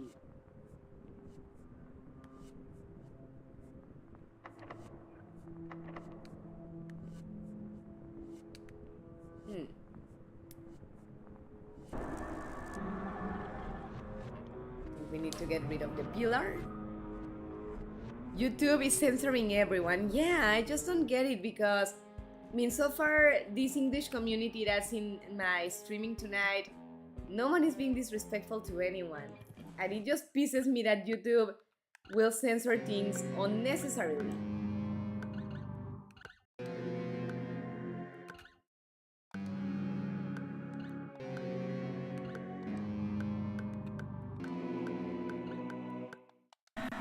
Oh, took too long.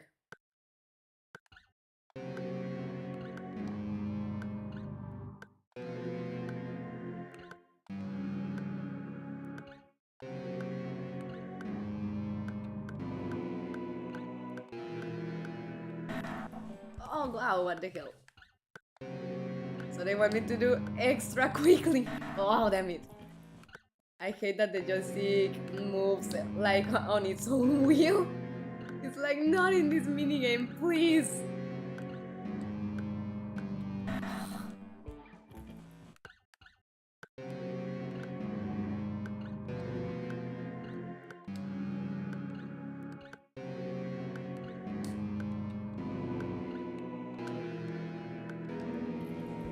Finally! He also used this one animation to press his dick against them, chasing them around the lobby and such. He wouldn't leave us alone. Everyone in the lobby, even the guys, reported him for... What the hell? I mean, it just makes my head hurt that his need to harass people is so much that he even will make an animation, press his genitals against the other characters. What in the world? What a messed up person. Yes, maybe you wrote a word that's banned. I don't think so. I mean, sometimes I don't understand YouTube's logic in that sense. Reading that made me want to puke, literally. Yeah, I mean, how unpleasant, how nasty. I mean, it's a game. What the hell? And it's not a pornographic game, so there's no place for those things. Yeah, it was disturbing for a 12-year-old to see, totally. And besides, if you know that in that game, minors participate and they should be having fun in a safe environment, what the hell is with that? I mean, why do it in an environment where minors can see it and clearly get uncomfortable?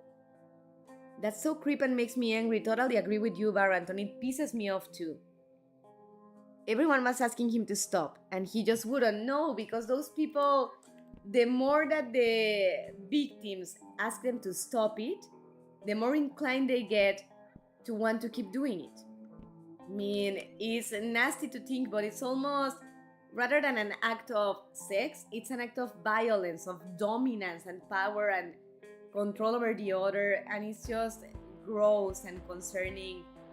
So many sick people find pleasure in doing those things. I mean, I just don't get it. I could never get any kind of pleasure by forcing people to do things that they don't want, or by doing things that I was already told that they are making people uncomfortable. And of any age, even adults for the matter. But if we are talking about children, just no, unacceptable in every sense. I think we need to be closer to the door here. carrot, just a normal carrot. But Larry may have a use for it. Wonder if we can open Rosenberg's place, but I think it's doorless actually. See, yeah, there's no door for that here. But when we place the carrot, a plush toy rabbit appears. Remember that rabbit killed Mrs. Gibson's... Larry killed Mrs. Gibson's rabbit accidentally by playing with fireworks. Is this some kind of joke? Oh, and cheers! As I switch into Larry. It was a dress-up game with minigames. A freaking dress-up game! Wait, dress-up games? That reminds me of the game of Roblox with that one pose.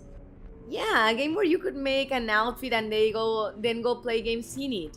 I mean, it's a game for making clothes or outfits. How in the world can people think that it's a good or reasonable context to do those things? Just how gross and unacceptable. What is that? It was not Dress to Impress. It wasn't even Roblox. Oh, sorry, my bad. I just keep seeing it on my feed recently. Oh, but what do you mean, Roblox?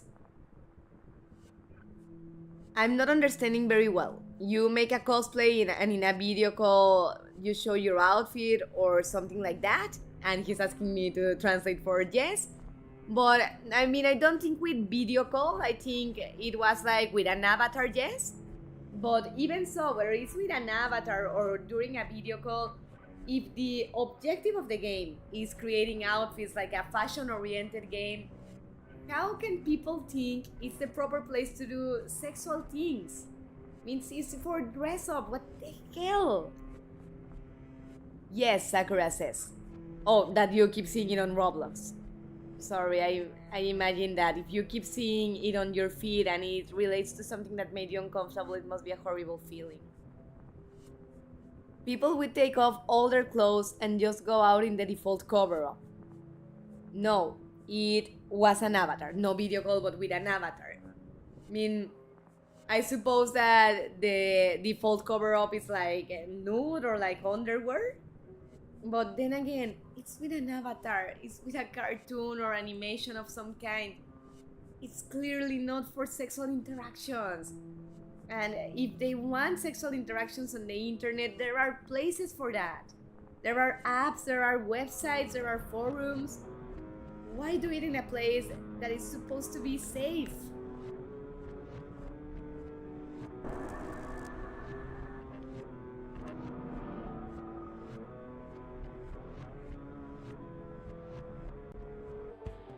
That's disgusting, yeah, no, very, very much so.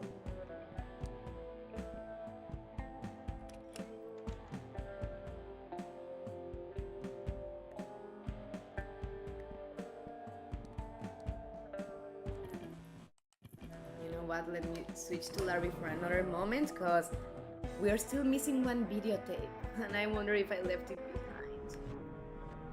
I hope not, because the rabbit is just like, are you kidding me? No. I think I shouldn't have done that. I'm going to close the game to see if the autosave leaves me before that, because that's a no returning point.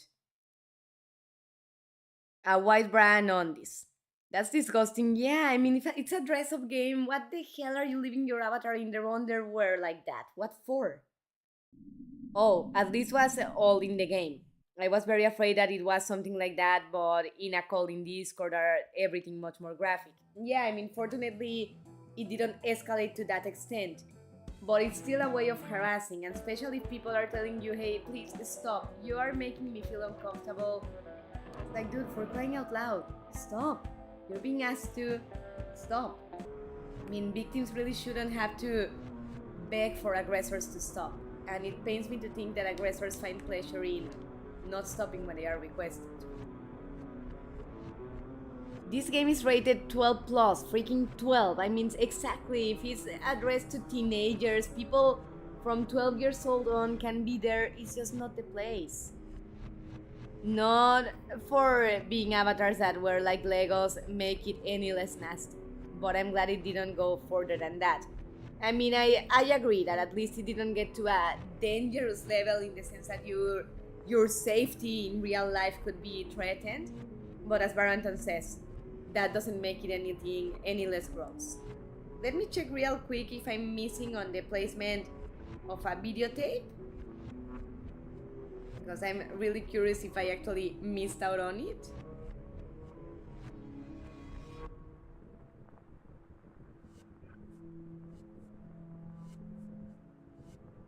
And I wonder if we left it like behind in another floor.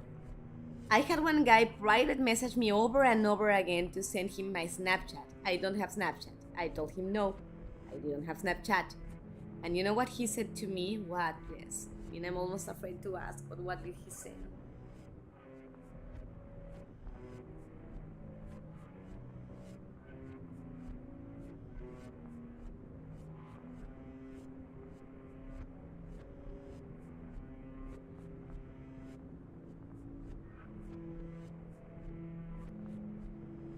Let's see.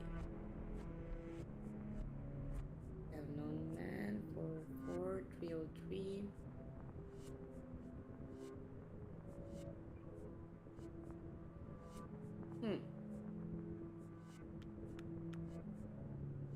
There's a lighter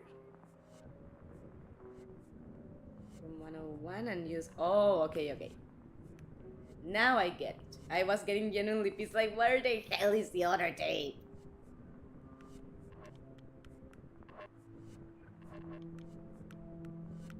Yeah, I found in the toilet. Yeah.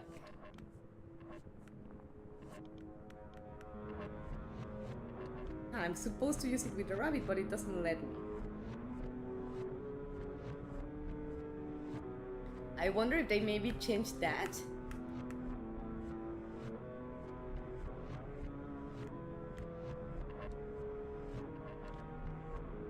Because I cannot use it.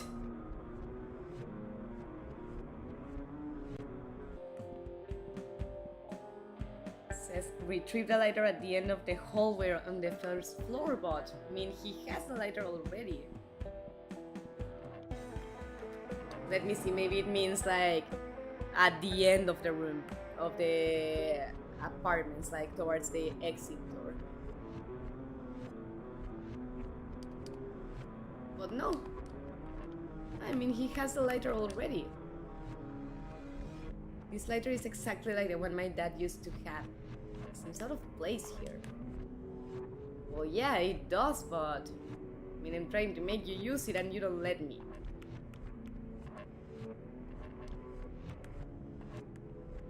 And the thing is that we need to use the lighter on the rabbit to free the tape.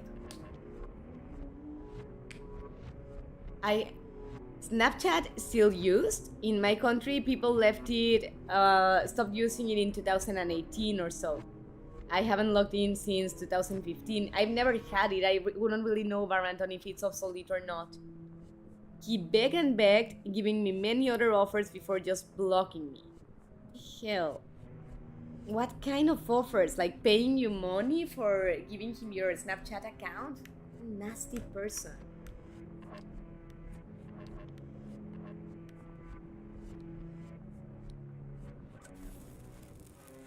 Oh, okay. Now we light the rabbit, like interacting with it once we find the lighter. Alright, my soul can rest in peace. Otherwise I would have haunted Steve Gabriel like, give me the lighter. But no. Now that we were able to use it and that it had actually a firework the poor rabbit stuck on its ass, we can see the last tape. Night flashes in my eye.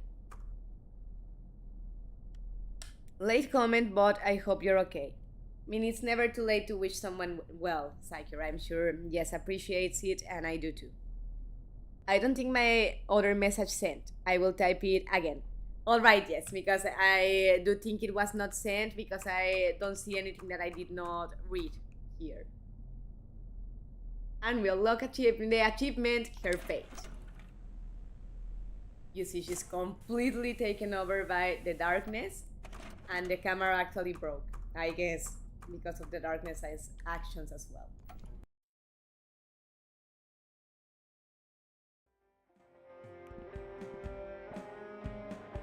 And now we are ready to go to Addison's apartment. A young boy stands at the threshold of oblivion, mesmerized by the eternal abyss.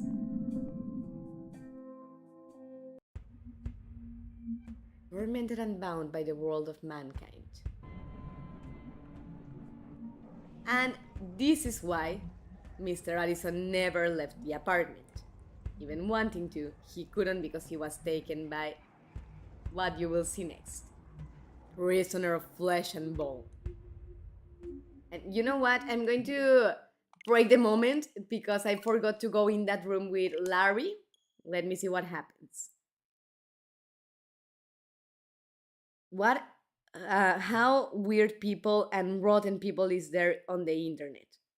I never run into people like that on the internet, fortunately. Good, Barrant, and I'm glad about that. But yeah, unfortunately, people on the internet, there's very nice people like you guys, for example. There's also very messed up people that internet sadly gives a voice to everyone, including to people that really should not have it. I think it's censored again, really, Jess. What did it have to do with? Do you want to give us context? Maybe not the exact message, but context about it? Sorry that you to be censoring you guys so much. So we can no longer play as Larry, as he went in the room. And now we're ready to. I'm gonna skip through the dialogues that I just read. And I forgot to drink.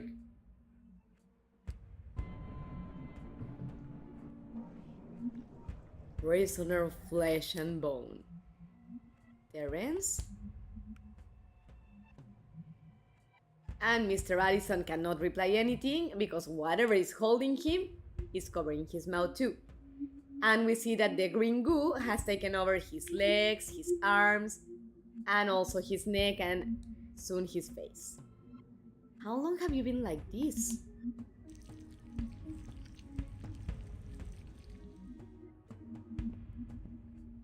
I think if I remember right, since he was a child. And may I introduce you to the Endless One. Did the cult do this to you? The child does not choose his own fate. It has always been this way.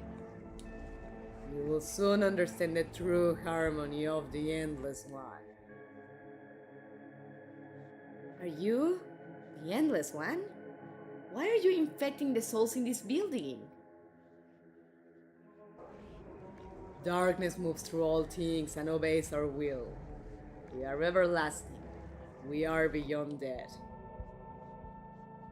And look at all the people that he has taken as well. And all the hands, I guess, belong to different people. Terence, I know you're in there somewhere. You have to stop this. You speak the name of a child who is no more. Your struggle is meaningless. Then I will stop you myself. The craziest is that I've seen or lived are two things. An old lady with dementia that lowered her underwear to pee in the middle of the park, and another one that tried to grab my pack. Oh wow, and did she succeed or did you pull away in time? He told me he would send me pictures of his meat stick, if I gave him my Snapchat. I mean, what kind of offering is that? What a nasty person offering that to a girl. I mean, to convince her of anything, how in the world is that an attractive offer to a child? You were 12, for crying out loud. In the second one, I had the reflex and the want to push her away. But they were old ladies over 80, and I simply left it at that. Yeah, I mean, it's better because even if she's doing a sexual aggression to you, since she is an elderly, sadly, even if it was justified to defend yourself, you could get in trouble for being violent or aggressive to her. I mean, it was better, but I think pushing her away, like not making her stumble to the ground or hurting her, but just pushing her away would have been acceptable, you know? I don't think you would have gotten in trouble for it, but well, I can get it like, yeah, okay, they're all old. Maybe they have a sort of dementia. Let's just walk away and leave it at that. But I imagine that must have been uncomfortable anyways. Sorry about that, Brabantuan.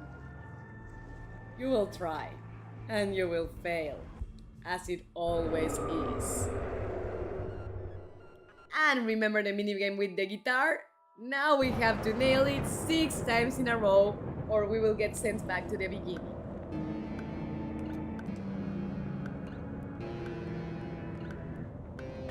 Oh, damn it, wrong symbol. He sent us to the bottom, and if I fail again, we technically lose the game.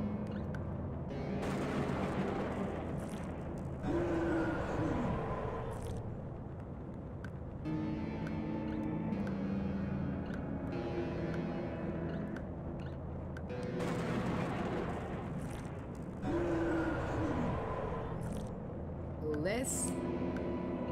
I will be distracted from the chat for a minute, guys, because I think if I take too long, we'll lose again. We'll lose as well.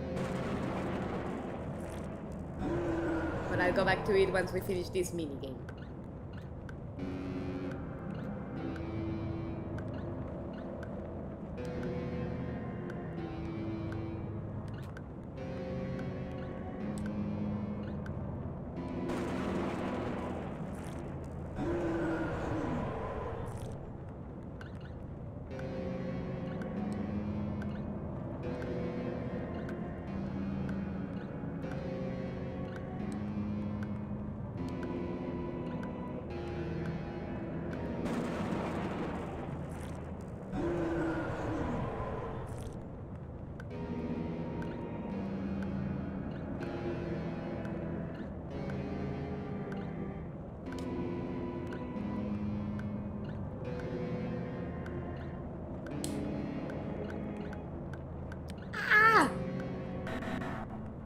It. And that was because I struggled to find the dot.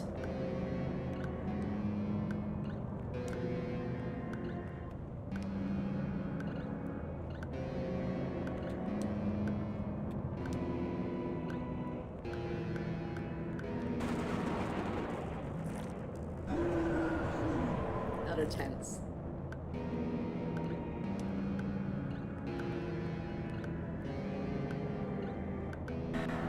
Damn it! Screwed up, wrong button.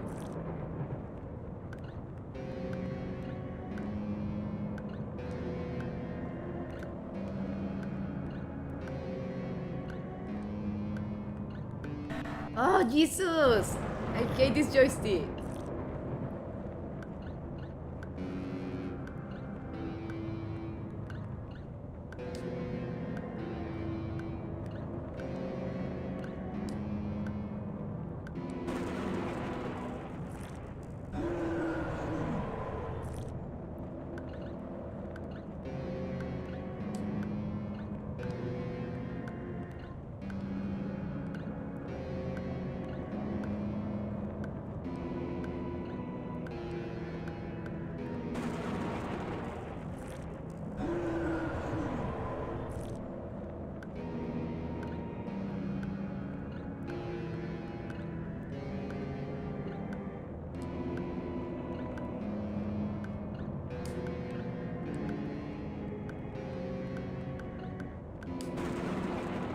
Finally, there's a charm. Or 4th, was it? Anyways, we finally nailed it, and you know what? I deserve a reward.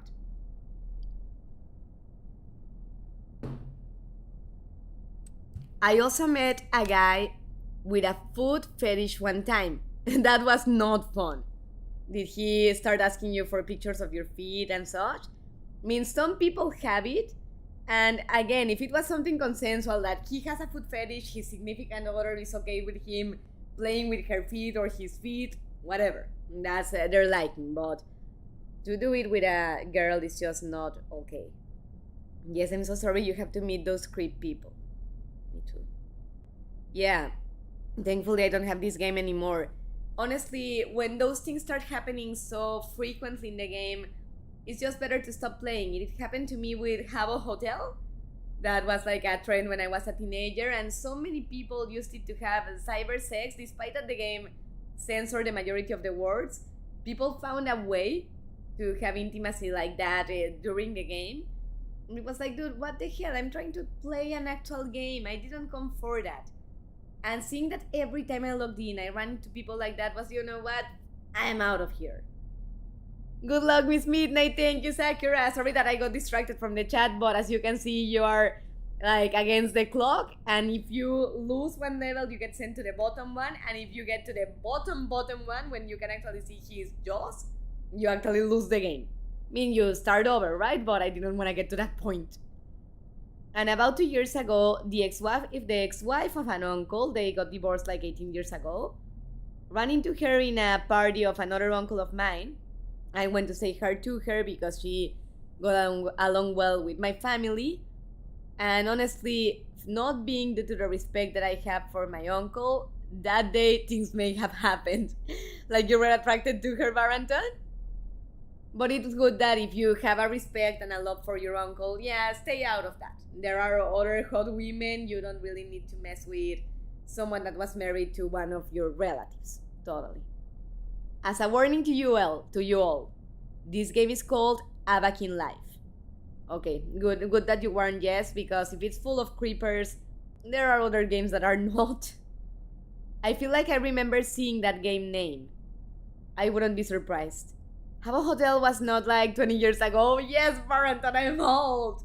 And yeah, now that you mention it, if not 20, close to that. Because I was like around 14, 15 when I played it. I can't chat that often because of homework.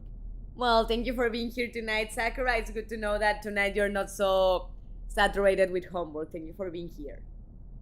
Oh, I'm sorry. What? What are you sorry about, Jess? I got lost on that. Oh, YouTube censored me again. Oh my god, really, Baranton? Wanna give us context of what you tried to say? I've been waiting for you, Sal. I knew you would be the one. I knew from the moment I saw you. Terence? We see him in a child version. My apologies, good sir. I haven't quite been myself and I've caused so much pain. Is it over now? Almost. I'm afraid there is one more task remaining, and it is a hideous one. Whatever it is, I will do it. Whatever it takes to end this for good. You must kill all those who have been tainted by the dark. But that's everyone in this building. Those are my friends and family. We've cleared the darkness from their souls. We already saved them. I'm afraid it's too late for them, Sal. Their souls are destroyed beyond repair. If left unchecked, the shadows will sift through these cracks and many more lives will be extinguished. My heart wakes heavy in sorrow for you. I know you will lose everything, just as I had many years ago. I don't think I can do this. Please don't make me do this, Terence. It is your choice to make. I know it's an extraordinary burden to bear, but I also know that you will do the right thing.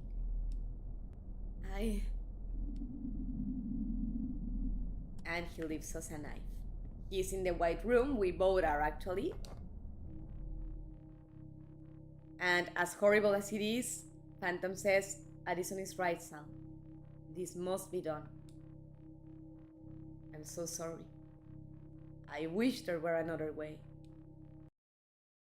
It pains me to see Jim Johnson say that, because that means that he's basically giving Sal permission to kill his wife, Lisa, because otherwise her soul and her body will be consumed by the darkness like the women we saw in the Her Fate videos. The lady taught my chest for a while I was saying hi to her and winked an eye on me. That really turned me on. Oh wow, no, and if you were attracted to her and you were enjoying the physical touch, I can imagine it being hard to not act on it, but I think it's very valuable of you that you didn't, because it would have been complicated, you know, she was your aunt, she was married to your uncle, it would be uncomfortable if your uncle ever found out. I think you did the right thing in refraining from it. I was sorry she had homework. Oh, okay, yeah. Yeah, no, it's not nice when homework saturates you so much that you cannot do other things for fun. And we see that Mrs. Gibson is almost dead, practically. There was a rancid smell coming from the room because she was being taken by the darkness. So, first victim, not because Sal wants to or because we want to, but because otherwise the darkness will kill her in a worse way. I don't feel well. Would you help me get into my apartment, Sal? Please?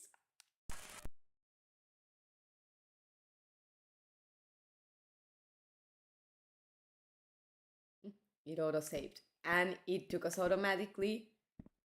Oh, to Todd parents, I hate having to murder them. I like these characters. Sally Face, have you seen our little Todd around? We need to talk to him.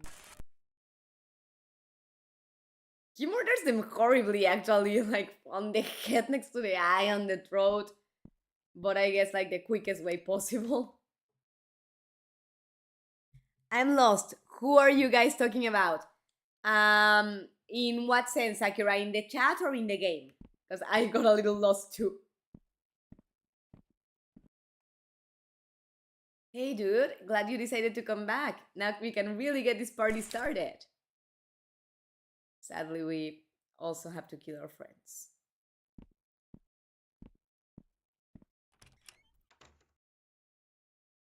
I hate this part of the game, it's so morbid.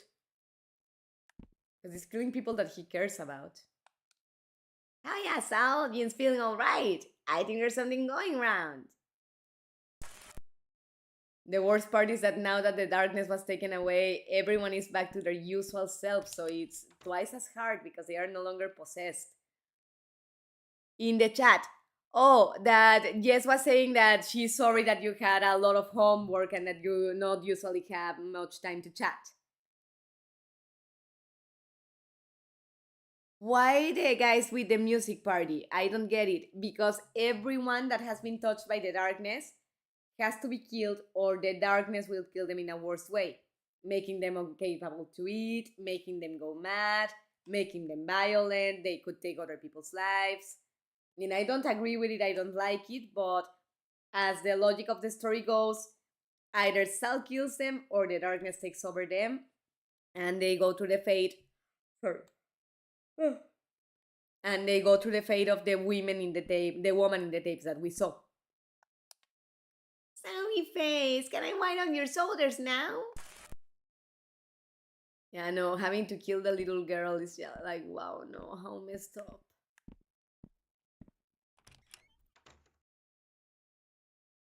Not Sora, please, I agree, Stella. I hate the fact that we have to kill everyone, including our friends, including family, including a little child. But also, imagine a little child being consumed by the darkness like the woman in the tapes. Like being consumed to madness, being unable to eat, to think as herself, being forced to hurt other people because she's possessed. Meaning, in a way, in a very messed up way, it's more compassionate to put an end to their misery than to let them go like that. Because also it's slow. I have many stories, and I'm just now realizing how bad this truly is. Good gravy. Like that game that you were in, Jess? Oh, you don't need to apologize, Jess. It's not your fault I have homework.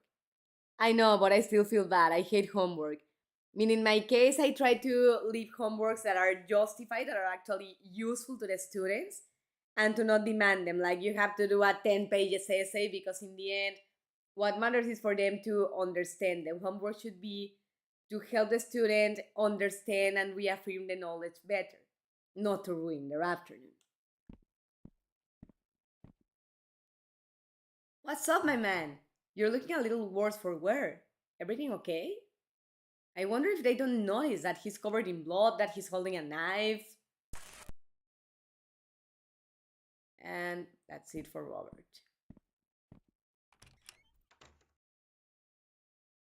I sometimes enjoy homework, just as long as it isn't mad. Yeah, no, when it's from a subject that you don't like, it's the worst, totally. Since I give classes on a career level, I do try to make the homework justified and useful for the students and not too time consuming because I don't like the idea of just ruining their afternoons, you know? Lol, ain't that the truth? Yeah, no, I wholeheartedly agree. I hated math as well. I mean, I know that basic arithmetics are needed in everyday life, but more specialized math like algebra and such, I just didn't like and I was not good at it. This is the worst part, like the hardest for Sal. Hey, kiddo, there's some leftover lasagna in the fridge if you're hungry. You know, I may not say this enough, but I'm proud of you, Sal. You come a long way, and I know it hasn't all been easy. I look at you now and I'm excited about the man you're becoming. And you've got a bright future ahead of you. I really do. I love you, buddy. I mean, how beautiful words, but how awful to have to murder them after that.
Oh my god. Finally. Thank you, Baranton. I don't know since when it's been disconnected. You'll be right back. Yes, all right. I hope we'll still be here. But do what you need to do. I apologize. I don't know for how long the microphone disconnected and it disconnected bad. I struggled to connect it back. But anyways, I was telling you that with history I was like neutral towards it. But language like Spanish and English and writing and such things, I actually enjoyed it a lot. And redacción was my favorite subject in high school. And we also had to kill Lisa and Henry, and I guess that was the hardest murder for Sal. Wonder if we can interact with them. No, not anymore. Like if Sal has something to sell or to say or such. Just like a minute. Thank you, Baranton, for letting me know. I said I don't know what happened, that I really struggled badly to reconnect it this time.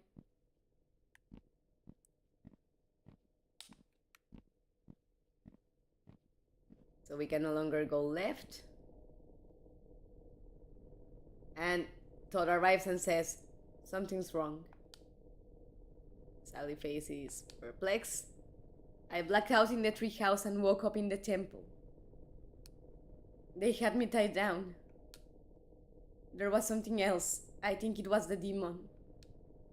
They caught me and took some of my blood.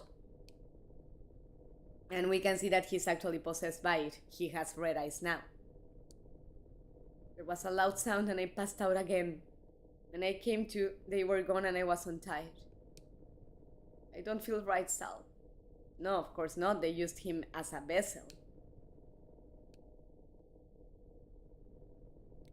I'm gonna admit that was the point.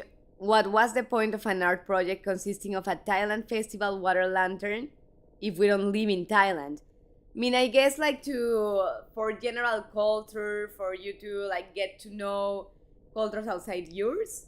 But it's just that whether it is an art assignment or anything else that feels imposed to you and that you cannot really relate to it, I get it. It's twice as heavy to do because you don't really see a usefulness for it because they try to paint every student with the same brush and not actually contemplate their interests.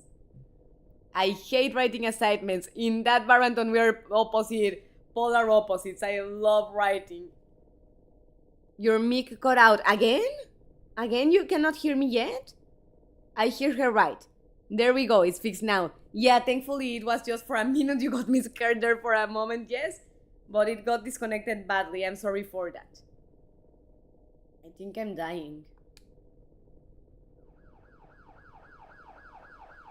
Todd has also one of the worst fates. That's why he's in a madhouse in the cushioned room, because people think he's crazy, but he's actually possessed. And the cops are arriving.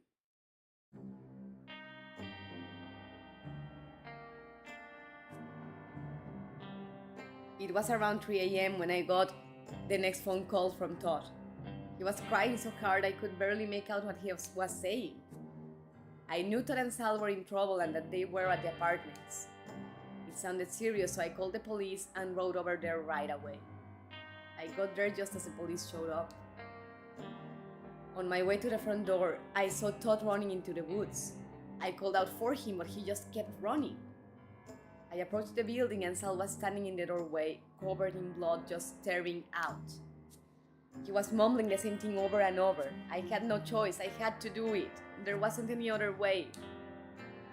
I tried to talk to him, but he was unresponsive. The cops pulled me away before I got any closer to him. Sal isn't an evil man. He's not a bad person. He just needs help. And that's what Jess was saying, that he's trying to portray him as crazy so he doesn't go to the electric chair. Dr. Enon, you've handled Mr. Fisher's psychiatric assessment during his time in prison, including several months of therapy sessions. Is this correct? Yes, that is correct. And as you can see, it's not Dr. Enon. It's some guy that they used to substitute him because Dr. Enon actually died when he fell from the treehouse. I'm not crying, you are crying! Right, I mean, I'm not crying at the moment because I played it several games, but I did tear up the first times I played it. Totally, Stella. Big hug to you. It's painful, like, it's sad how Todd ends, totally. He has one of the worst fates, I agree. We don't have any bodies of water near us, but the art project does make for a nice table decoration. Oh, that's nice. I wish you could send me a picture. If you follow me on Facebook, Mrs. Midnight, let me write it down. You guys can always send me pictures of things that you're doing, your projects and such, to Miss Midnight. That is my Facebook. That's my Facebook page. Or in Spanish, Señora Medianoche. And what have you concluded from your time with the defendant? It is my professional opinion that Sal Fisher is perfectly sane and was 100% lucid when he proceeded to murder the occupants of Addison Apartments. The elaborate story he concocted is simply that, a story. A tale to make him out to be the hero rather than the villain. It was so convincing that I even began to believe his story. I went out to the apartments to visit the treehouse as Sal requested. There was nothing there. At all. In fact, the further I poked into his story, the more inconsistencies there were. These inconsistencies, along with all of the contradictory evidence, proved to me that Sal is not delusional but simply lying to protect himself. In your opinion, is Sal Fisher a threat to the public? Absolutely, without a doubt. I'm back! Welcome back, Jess!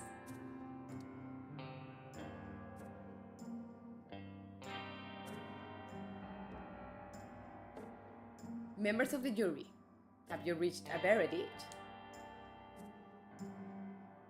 Yes, Your Honor, we have reached a verdict. In the case of Sal Fisher versus the County of Knoxville, what say you? I wish I could, but I don't use Facebook that much. That's fine, just leaving it out there in case you want to reach out, but don't worry, it's not an obligation. But the psychologists didn't die in the treehouse. I mean, how fast did they change it and everybody agrees? Precisely. Dr. Enon died when he fell from the tree. The fact that he was changed and everybody accepts it, like they had never seen the other one, is either the people in the jury, the judge, and the prosecutor haven't seen the psychologist before that event, or that, as always with the Count of Knoxville, the event was covered up. I don't have Facebook, that's okay. I said it's not necessary, it's just in case you want. I also have Instagram if you use it, in the same name. I know, Stella, it's a rather sad situation because it's a rather unfair one that just fills you with impotence.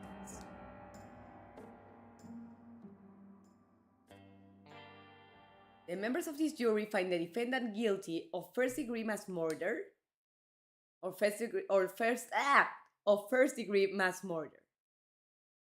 I agree with the jury on the verdict of guilt, and because of the severity of the crime committed, I hereby sentence Sal Fisher to receive capital punishment. No! You can't do that! He's sick! He needs our help! Order in the court!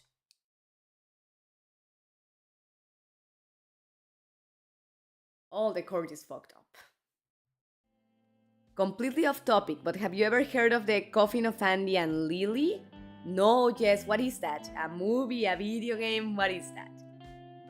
I'm crying so hard because of this scene. I know, I hate that. I mean, it's so unfair, and how everyone frames him just hurts my heart and makes my head hurt. 3 years later, Astrid had tried in almost every way she could think of to prevent Sal's execution and failed with each attempt. Now she sits in her living room as the news reveals that today is the day Sal will be executed. A deep sadness washes over her. It's then that an idea comes to Ash that could change everything, but she'd have to act fast. Thank you for the streaming, Senor. Mrs. Thank you, Barrington, for being here. It's not quite over yet, almost, but not yet. A video game, I think. Okay, the Coffin of Andy and Lily. And where do you play it, Sakura? It's very ugly how every game of this man end up in sad tragedies. Really? What other game do you know of Steve Gabry, Barrington? It's a game. I won't spoil it for you, but it's an experience. And where do you play it, Jess? Larry, are you here? Please, dude, if you're here, then show yourself. We need to help Sal. He's in trouble. I brought some of your old music. It doesn't work. If this doesn't work, then this is the last time I'm coming up here. Larry? There he is. Holy fucking shit. Hey, Ash. You guys were telling the truth this whole time. Duh. Well, yeah, duh. I knew it. Well, I had my doubts, obviously, but I really, really wanted to believe it. Well, you didn't when they needed. Just don't fall off of their treehouse, okay? Huh? Never mind. How are we gonna help Sal? Oh, I have a plan. Just hold still for a sec. Shit, that's right. And the ghost basically was taken away by the photo. Damn. It's similar to Sally Face in the playstyle. Now I wanna play. Steam, I think. Alrighty. Alright, I mean, at the moment, well, I could try to see how much is it. By any chance, do you remember? Well, the other one that you uploaded from Bo and Little Miss Fortune. Oh, okay, Barrington. It's just that those are from a different creator. Those are from Kill Monday games. But yeah, they all have a very tragic ending to them, I agree. Yes, I got it. So she was able to take a photo of Larry's ghost, and now she's rushing towards the courthouse to deliver that photo as proof that Sal was actually telling the truth. Problem is that even if she would have made it on time, I have my doubts that they would have listened to her because of the way Sal was framed. I don't know, I can look it up. Thank you, Jess. I mean, if you can. If not, no worries, I can check it out later. Although I can't promise that I will play it soon because depending on the price, I may not be able to buy it right away. I'm afraid you're too late, honey. They're strapping him right now. Wait! He was telling the truth! I have proof, please! You have to wait! Just let me show you what I found!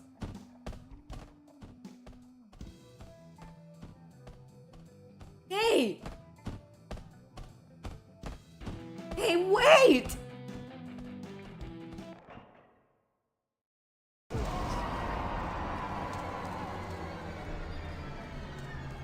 And yeah, she's destroyed and everything, but she was too late not only now, but years before when she didn't believe. No. No!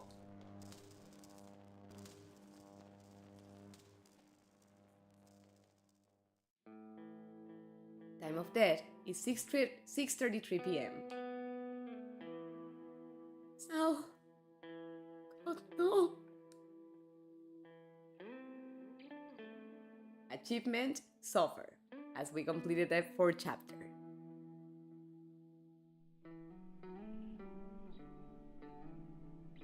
Roughly $10. Oh, okay, then not that bad actually. I may try to look for it. Let me take a screenshot of the game. Hold on. With the iPad because my phone is dead. It's super blurry. There we go.